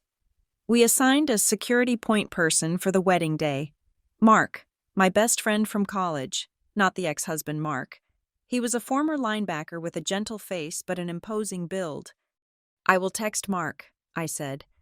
"I am telling him that if he sees my father or mother anywhere near the microphone, anywhere near the gift table, or anywhere near me when I'm alone, he is to intervene." "Good," Leo said. I put the phone down. It was 1 a.m. My wedding day was technically here. I walked to the window and looked out at the lights of Harbor Ridge. Somewhere out there, in that big colonial house, my parents were likely sitting at their kitchen table. Raging, they were probably looking at the access-denied screens on their devices, realizing that the keys they had held for 33 years no longer fit the lock. I felt a strange, hollow grief. I was mourning them. I was mourning the parents I wished I had. the family I had tried to buy with obedience and money. "Leo," I said, not turning around, "do you think they will cause a scene tomorrow?" "I think they will try," Leo said. He came up behind me, wrapping his arms around me again. "But we are ready. We have the evidence. We have the security. We have the truth." "It feels like a war," I whispered. "It doesn't feel like a wedding." "It is a revolution," Leo said. "And revolutions are messy. But tomorrow, you win. Tomorrow, you change your name. Tomorrow, you walk away." I leaned back into him. He was right. The wedding wasn't the finish line. I had thought that getting married would be the happy ending, the moment everything settled. But I realized now that the wedding was just the beginning of the siege.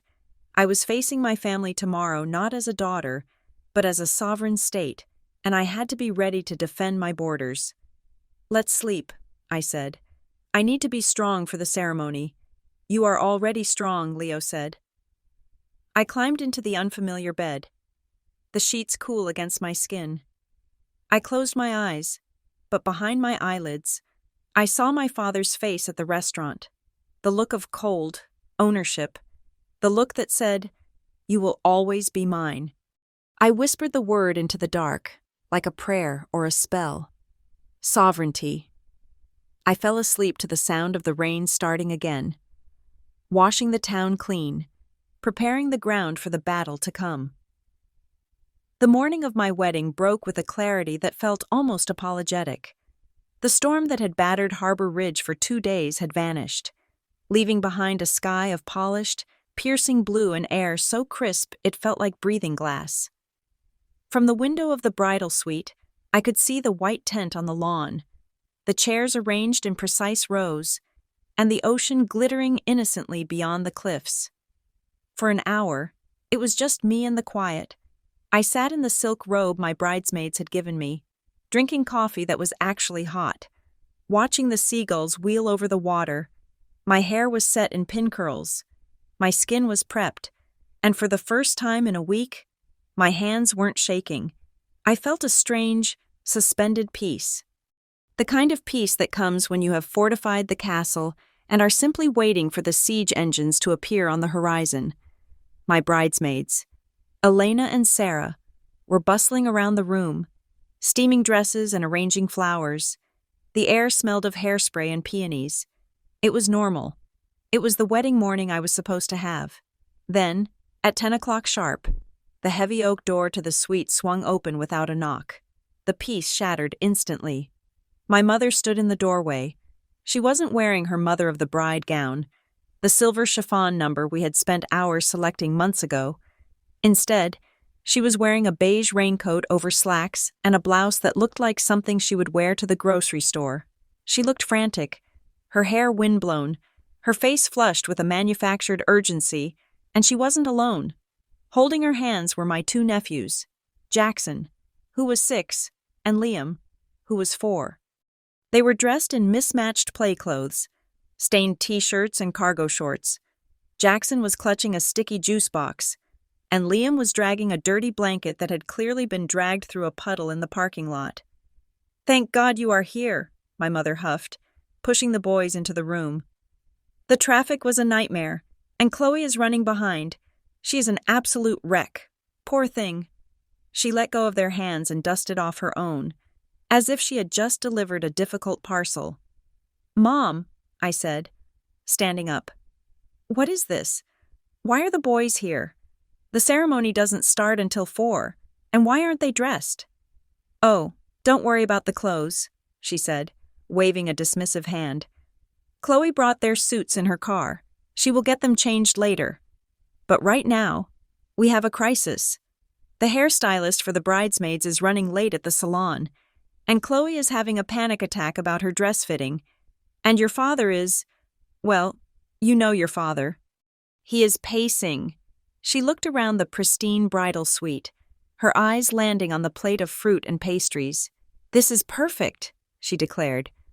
"The plan is simple. The boys will stay here with you, just for a little while, maybe 2 hours. It will be good for them to see their Auntie Ari on her big day. And honestly, Ariana, It will be good practice for you. You can practice being a real family woman instead of just a princess in a tower." She grabbed a croissant from the tray and handed it to Liam. Crumbs instantly exploding onto the plush white carpet. "Mom," I said, my voice low. "No." She froze. "Excuse me?" "This is the bridal suite," I said. "There are hot curling irons, expensive dresses, and makeup everywhere. This is not a childcare facility, and I am not babysitting on the morning of my wedding." "Babysitting?" She laughed. A sharp, brittle sound. "They are your flesh and blood, Ariana." "You are going to kick them out? Where are they supposed to go? I have to go help your sister. Your father is busy greeting guests. Who is going to watch them?" She was banking on the pressure. She was banking on the fact that I was in a robe, vulnerable, surrounded by white fabric, and that the easiest path of resistance would be to just say fine. Leave them. She wanted me to spend the last hours of my single life wiping juice off my dress and breaking up fights, reducing me from a bride to a servant one last time. "They deserve better than being shuffled around a hotel room," I said. I looked past her to where Mark, my college friend and designated security point person, was standing by the door. He had stepped in from the hallway the moment he heard her voice. I gave him the signal. A small nod. Mark stepped forward. He was 6 feet 2 inches of calm, reassuring muscle. He was wearing a suit and an earpiece that made him look official enough to give anyone pause. "Good morning, Mrs. Stewart," Mark said pleasantly. "I will take it from here." "Who are you?" my mother demanded, clutching her purse. "I am the wedding coordinator's security liaison." Mark lied smoothly. Ariana anticipated that the children might need a space to decompress. Weddings can be overwhelming for little guys. "We have set up the green room down the hall." "The green room?" Mom repeated, blinking. "Yes, ma'am," Mark said. "It is fully stocked. We have a licensed pediatric sitter in there right now. We have video games, a nap corner, coloring books, and a kid-friendly lunch menu ordered, chicken fingers and fries, no white carpet." He knelt down to the boys' eye level. "Hey guys, do you want to stay here and watch ladies do hair? Or do you want to go play Mario Kart and eat fries?" Jackson's eyes went wide. "Mario Kart?" "Big screen TV," Mark promised. "Come on, I will take you." The boys didn't even look back at their grandmother. They dropped the juice box and the blanket and followed Mark out the door like he was the Pied Piper. My mother stood there, mouth slightly open. The ambush had failed. The chaos grenade she had thrown into the room had been caught and diffused in less than 30 seconds. You planned this?" she stammered. "I planned for the boys to be safe and happy," I said, sitting back down at the vanity. "And I planned for me to have peace. You should go get dressed. Mom, you don't want to be late for the photos." Her face cycled through 3 different shades of red. "You think you are so smart," she hissed. "You think you can just pay people to handle your family duties." "I think I'm solving problems," I said, turning back to the mirror so I wouldn't have to see the hatred in her eyes. "Please close the door on your way out." She slammed it so hard the windows rattled. My hands were shaking again, just a little. Elena came over and put a hand on my shoulder. "That was badass," she whispered. "That was just the opening skirmish," I said. "They are going to come back harder." I was right. 30 minutes later, I was in my dress. It was a simple, architectural gown of heavy crepe, with a deep back and long sleeves. It made me feel like a statue. Something carved from marble that couldn't be easily knocked over. There was a knock on the side door of the suite, the one that led to a private service corridor. "Ariana," a male voice called. "Open up." It was my father. I signaled for the bridesmaids to stay back. I unlocked the door and opened it just a crack. He was in his tuxedo. He looked handsome, distinguished, the perfect father of the bride. But up close, his eyes were bloodshot, and he smelled of scotch and mints. "Where are they?" he demanded, pushing the door open enough to step inside. "Where are the boys?" "They are in the kids' lounge," I said, "playing video games, eating lunch. They are fine. Dad? You locked them away with a stranger, he spat. Your mother came to me in tears. She said you threw her out. She said you treated her like a servant. She tried to leave the kids here while I was getting dressed, I said. I arranged childcare. Why is this a problem? The kids are happy. It is cruel, he said, his voice rising. It is cold. You are punishing your sister because you are petty. You want everyone to know that she is struggling. You want to shame us. I am not punishing anyone, I said. I am getting married. Today is about me and Leo, not Chloe, not the boys, me. You selfish little… He stopped himself, glancing at the bridesmaids who were watching with wide eyes. He lowered his voice to a venomous whisper. You listen to me. If you don't go down there and get those boys, and have them walk down the aisle with you like family, I am going to make a scene. My heart hammered against my ribs. What? I will interrupt the ceremony, he said. When the priest asks if anyone objects, or when I give you away, maybe I won't give you away. Maybe I will turn to the congregation and tell them exactly what kind of daughter you are. I will tell them you abandoned your sister's children in a hotel room with a stranger because they didn't fit your aesthetic. He smiled. It was a terrifying, triumphant smile. Imagine that, Ariana, your perfect wedding, ruined. Your reputation in this town, destroyed. Everyone knowing you are a heartless, selfish woman. It was the ultimate threat.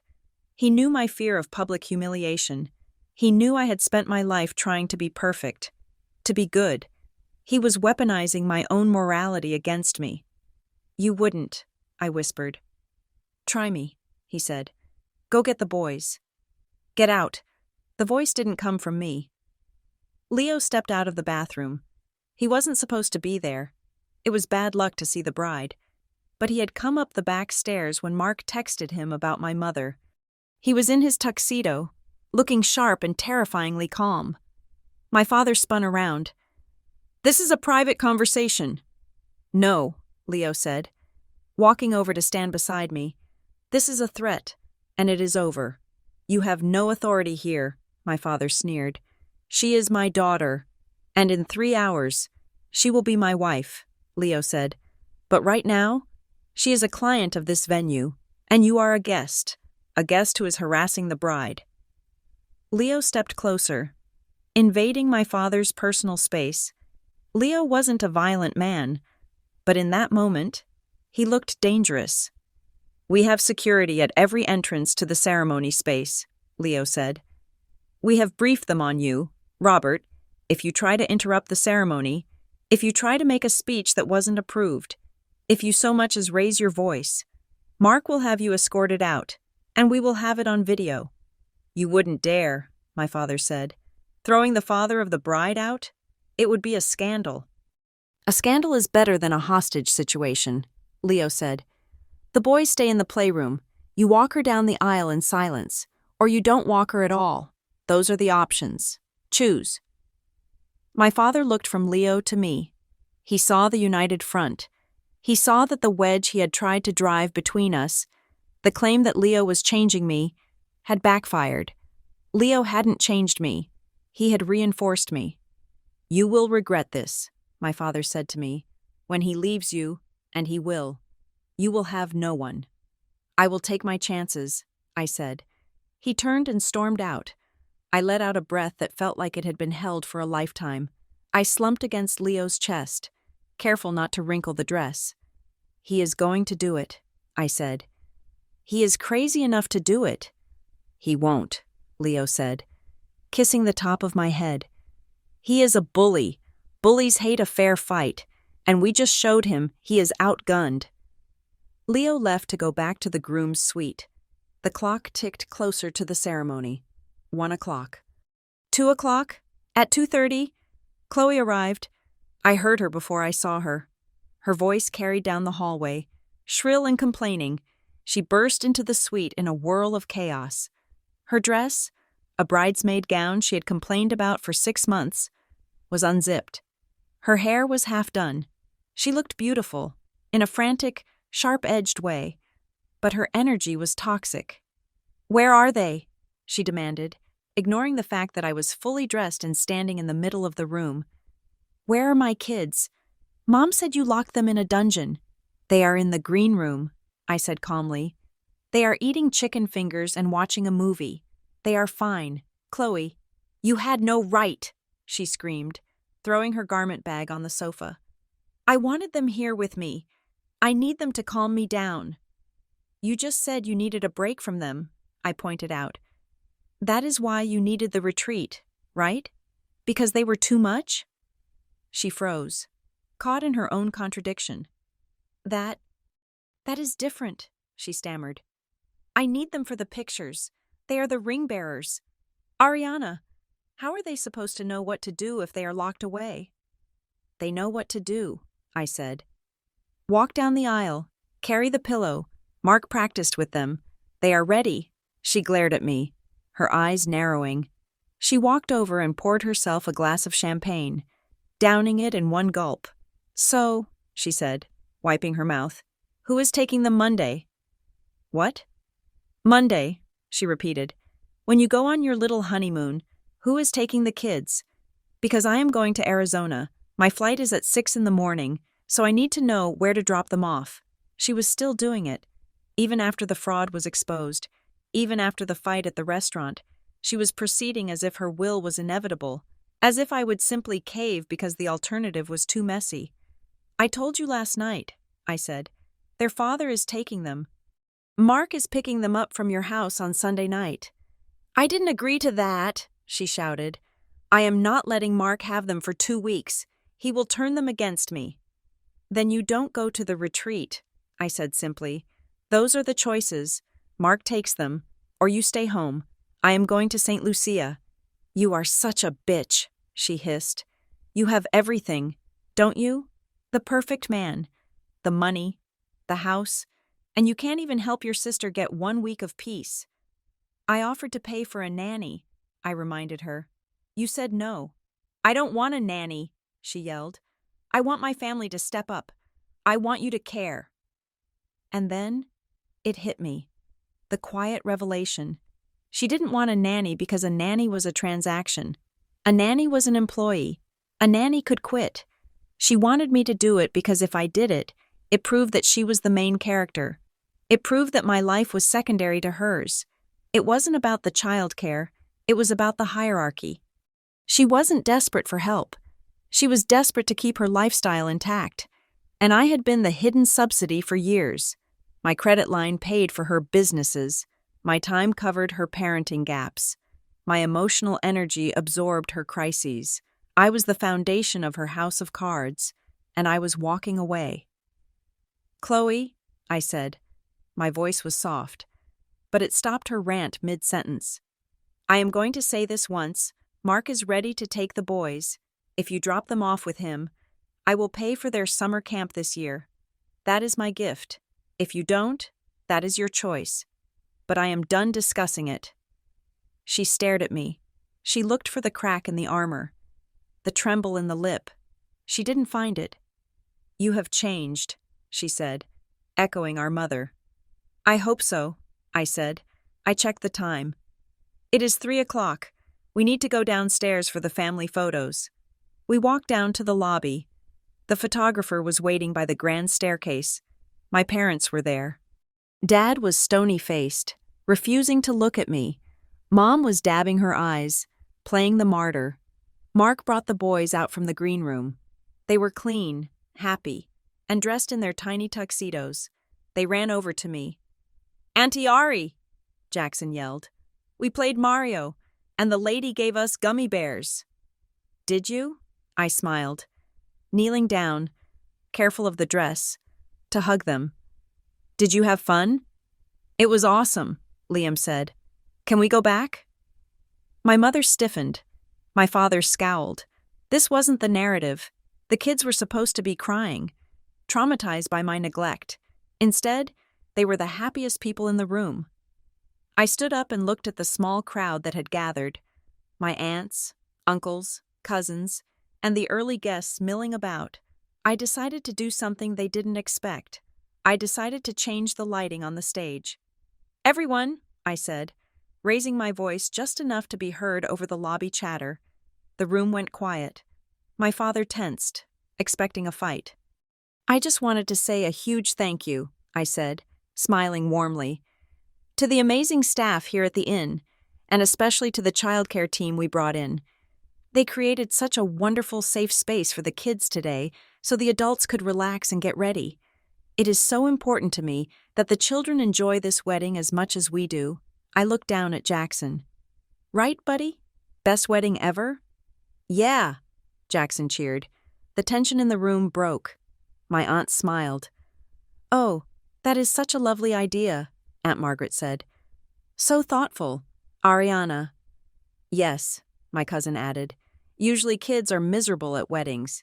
You thought of everything." I saw my father's jaw clench. I saw my mother's eyes narrow. I had publicly framed the exile as a thoughtful luxury. I had taken their weapon, the abandonment of the children, and turned it into a testament to my competence and generosity. I had exposed, without saying a word, that their crisis was manufactured.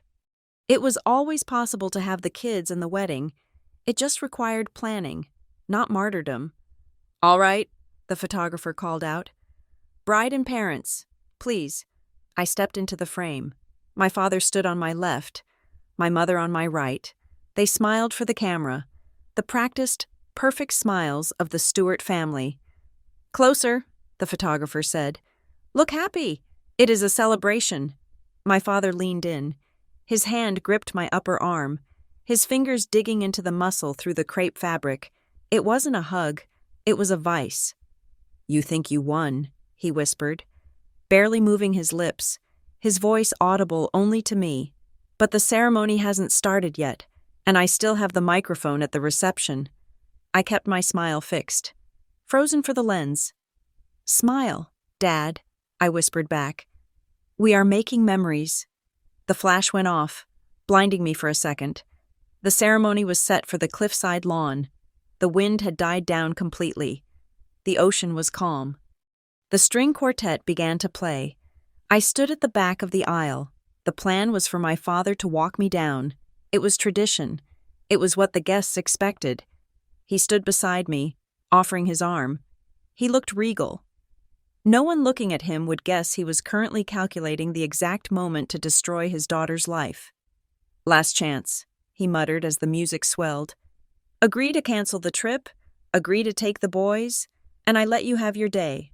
I looked at him.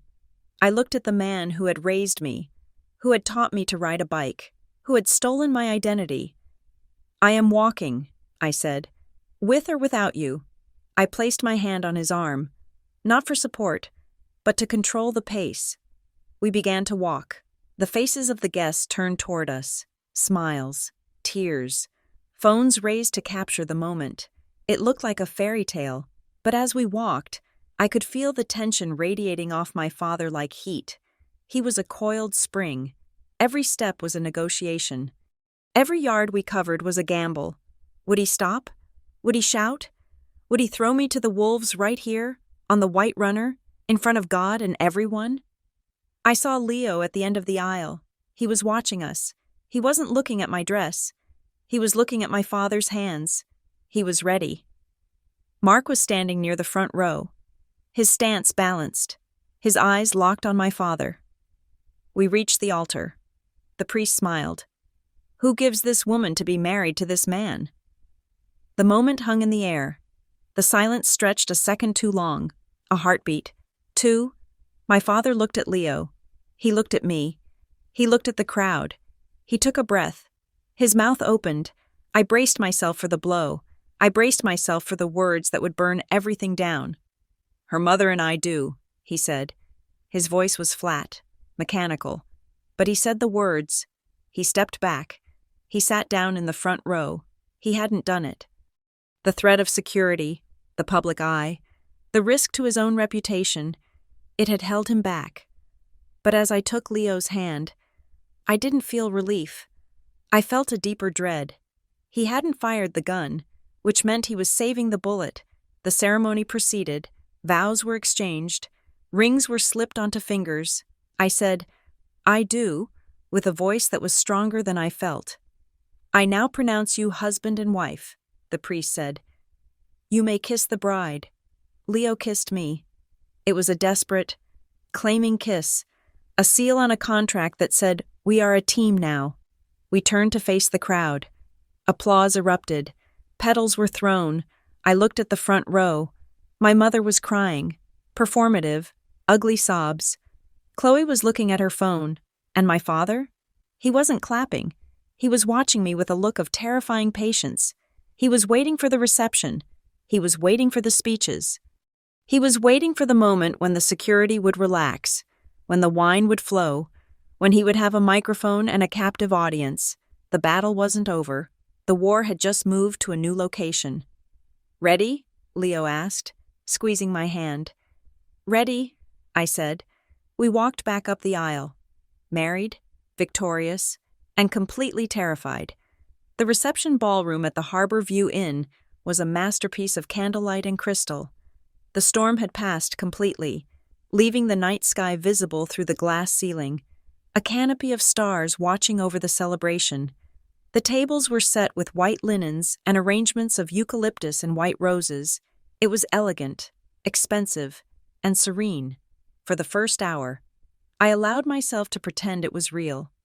I sat at the sweetheart table next to Leo, my hand resting in his. We ate sea bass. We drank champagne. We listened to the best man tell a funny, slightly embarrassing story about Leo's college days. We laughed. For 60 minutes, I was just a bride, soaking in the love of the 150 people who had gathered to wish us well. But the tension was there, humming beneath the music like a low-voltage wire. Every time I looked at table 4, the family table, my stomach tightened. My father was sitting there, drinking steadily. He wasn't talking to my mother. He wasn't talking to his brother. He was staring at me. His eyes were dark, unreadable holes in the festive atmosphere. He looked like a man who was rewriting the script in his head, looking for the loophole, the weakness, the entry point. The speeches were supposed to be over.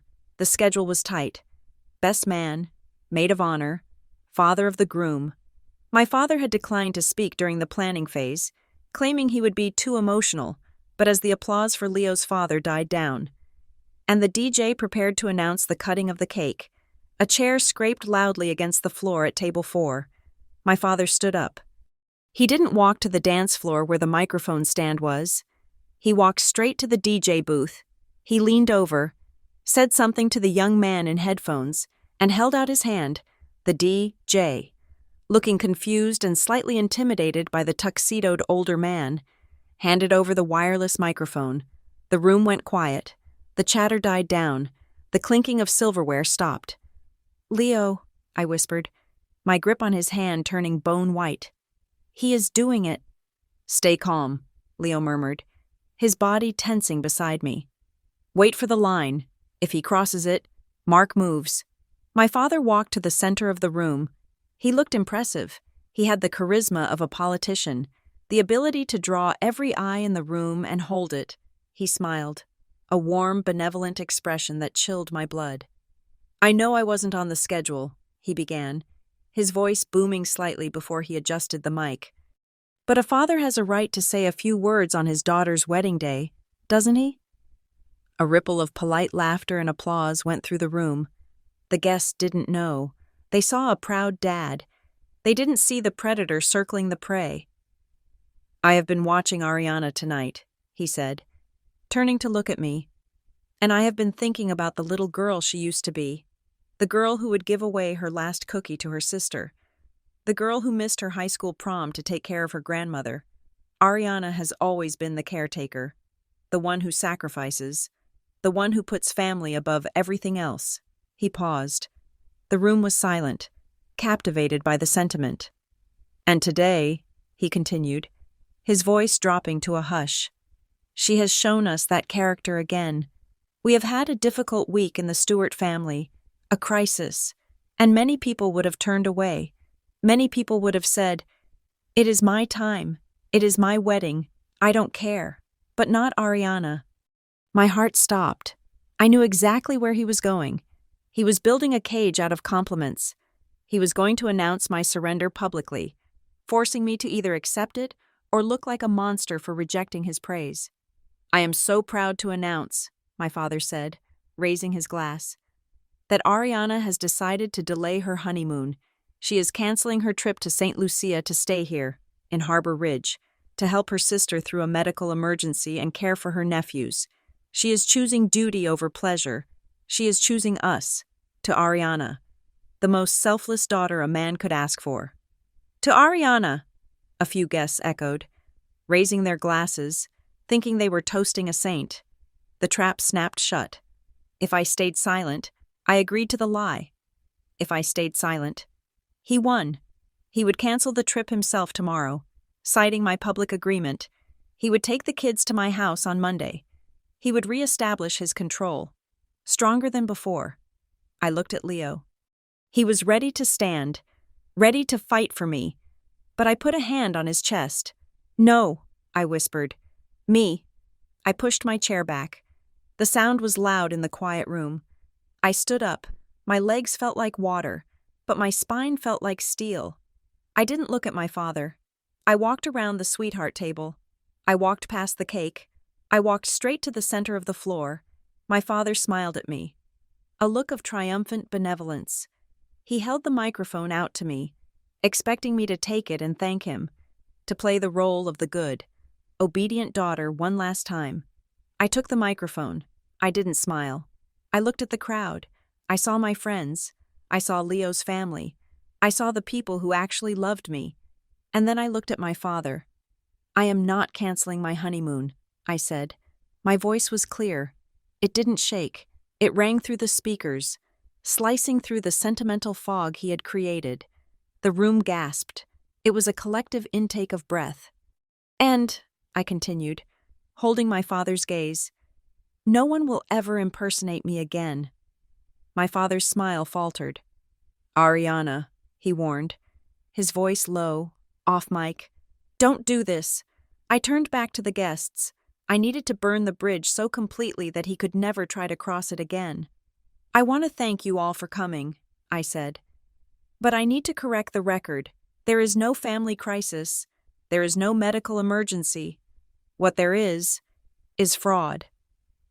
The word hung in the air. Fraud. "In the last 48 hours, I said, speaking calmly, factually, someone accessed my travel account and attempted to cancel my trip using a fake email address. Someone called my wedding vendors and impersonated me, trying to redirect $20,000 of payments into a family trust account. Someone tried to access my personal bank accounts from a device located in my parents' home." A murmur of shock waved through the room. People were whispering. Leo's mother had her hand over her mouth.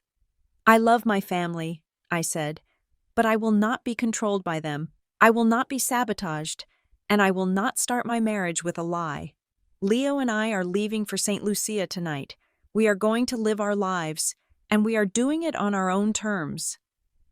I handed the microphone back to my father.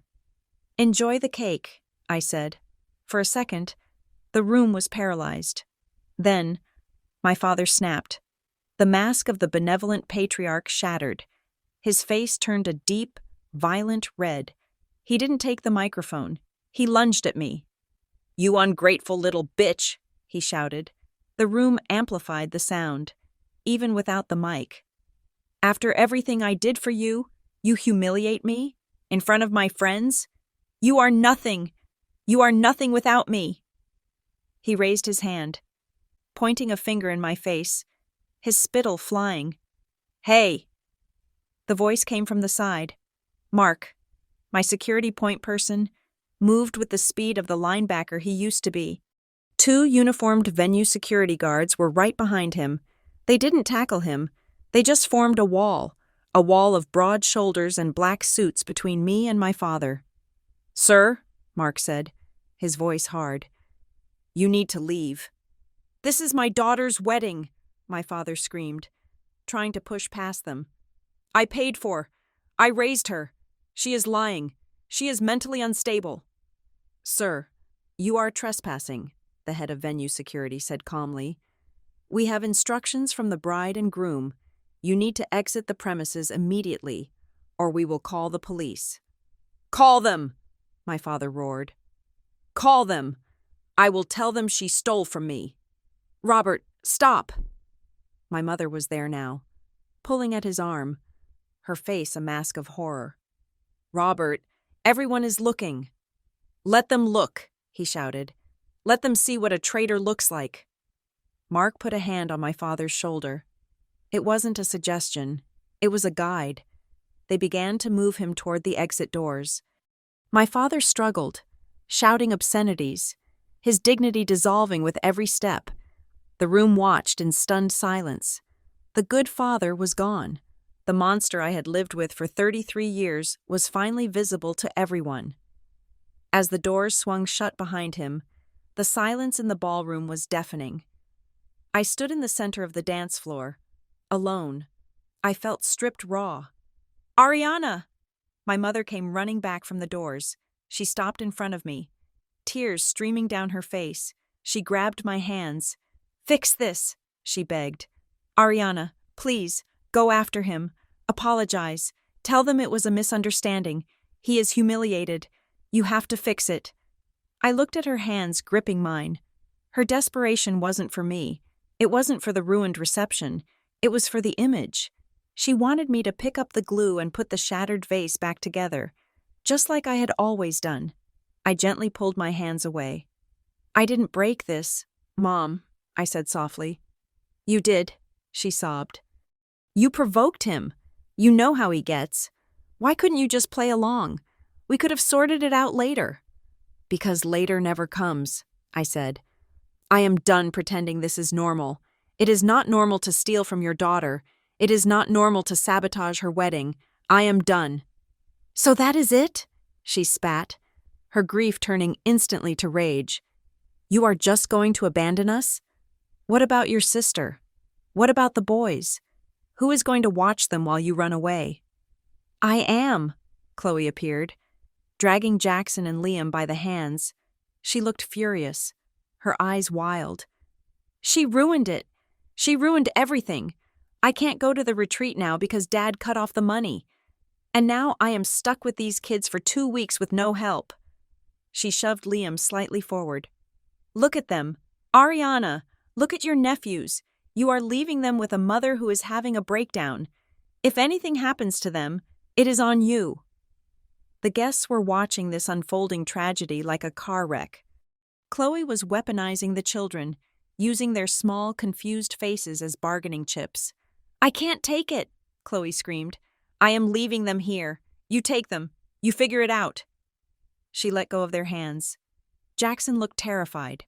Liam started to cry. "Chloe, stop," I said, stepping forward to comfort the boys. "No," she yelled. "You want to be the adult? Be the adult. Take them." "He will take them," the voice came from the entrance. It was deep, calm, and familiar. We all turned. Mark, Chloe's ex-husband, was standing there. He was dressed in a suit, looking clean-shaven and steady.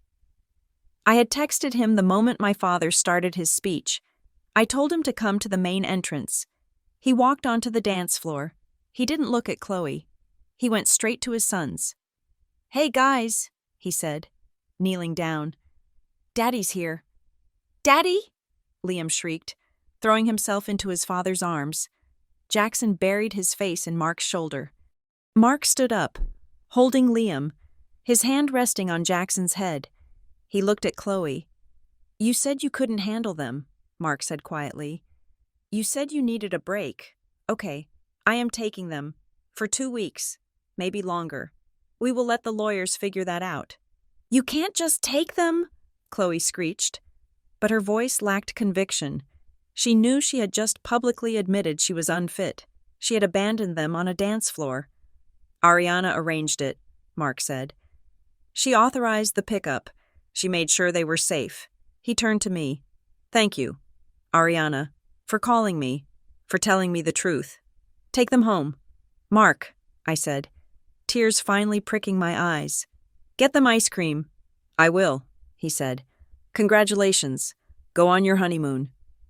He turned and walked out. His sons clinging to him. The leverage was gone. The hostages had been rescued. Chloe stood there, empty-handed. My mother stood there, her power broken. I looked at Leo, who had come to stand beside me. "Take me out of here," I whispered. "Let's go," he said. We didn't say goodbye to the guests. We didn't cut the cake.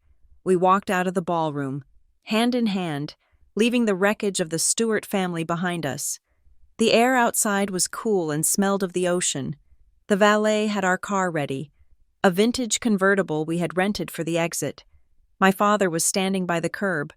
Mark, the security guard, was standing a few feet away, ensuring he didn't come back inside, but he hadn't forced him off the property yet. My father was leaning against a pillar, smoking a cigarette. I hadn't seen him smoke in 10 years. He looked older, defeated, but when he saw me, his eyes sharpened. He pushed off the pillar and took a step toward me. Leo stepped in front, but I moved him aside. I needed to hear the last word. "You think you are free," my father said. His voice was raspy. "You think because you embarrassed me, you won. But you will regret this, Ariana. You will wake up one day and realize that no one loves you like your family. That is not love, Dad," I said. "That is possession. You are cut off," he hissed. "Don't ask for a dime. Don't call when he cheats on you. You are dead to us." It was the threat that had kept me in line for a decade. The fear of exile, the fear of being an orphan. But standing there, in my wedding dress, with my husband beside me and the truth finally spoken, I didn't feel fear. I felt a strange, weightless clarity. "I know," I said softly. "That was the plan you used to keep me small. You made me afraid of the world so I would never leave the house." I looked him in the eye. "But I'm not small anymore, and I'm not afraid." I turned away. I got into the car. Leo slid into the driver's seat. The engine roared to life. I didn't look back at my father. I looked forward, at the headlights cutting through the darkness. We drove in silence for a long time. The wind whipped my hair, undoing the pin curls. I took a deep breath, filling my lungs with the salty air. "Are you okay?" Leo asked. Reaching over to take my hand, I looked at my phone. It was sitting in the cup holder. The screen was lighting up. Text from Aunt Margaret. "I am so sorry. Honey, we had no idea. We love you." Text from Mom. "You have destroyed this family. I hope you are happy." Text from Cousin Sarah. "That was the bravest thing I've ever seen." Text from Chloe. "I hate you." I picked up the phone. I looked at the messages. The mix of support and venom, the fallout. I pressed the power button and held it down. The screen went black. "No," I said to Leo. "I am not okay. I am grieving. I just lost my parents." I looked at him, and for the first time all day, a real smile touched my lips. "But I saved myself," I said. "And I saved my marriage." Leo squeezed my hand. "Next stop, Boston Logan, then St. Lucia." "Drive," I said. We sped up, leaving Harbor Ridge behind. The road ahead was dark, and I didn't know exactly where it led. I was an orphan now, in a way. I was severed from the route, but as the car crested the hill and the city lights appeared in the distance, I realized that being severed didn't just mean I was cut off. It meant I was free to be transplanted. It meant I could put down roots in new soil that wasn't poisoned. I closed my eyes and let the wind rush over me. The revenge wasn't the scene at the wedding. It wasn't the humiliation of my father. The revenge was the happiness I was about to go find. The revenge was the honeymoon. The revenge was a life lived for me. And that was a story I was just beginning to write. Thank you so much for listening to We Need You to Cancel Your Honeymoon and Watch Your Sister's Kids. Dad said I was getting married. This was a heavy one, dealing with the complexities of family obligation, financial abuse, and the courage it takes to break the cycle. I'm curious, where are you listening from today? Have you ever had to set a hard boundary with family during a major life event? Let me know in the comments below. I read every single one. If you enjoyed this story and want to hear more dramas about justice, boundaries, and reclaiming your life, please make sure to subscribe to Revenge Stories and hit that notification bell so you never miss an upload. Until next time, remember, you are the author of your own life. Don't let anyone else hold the pen.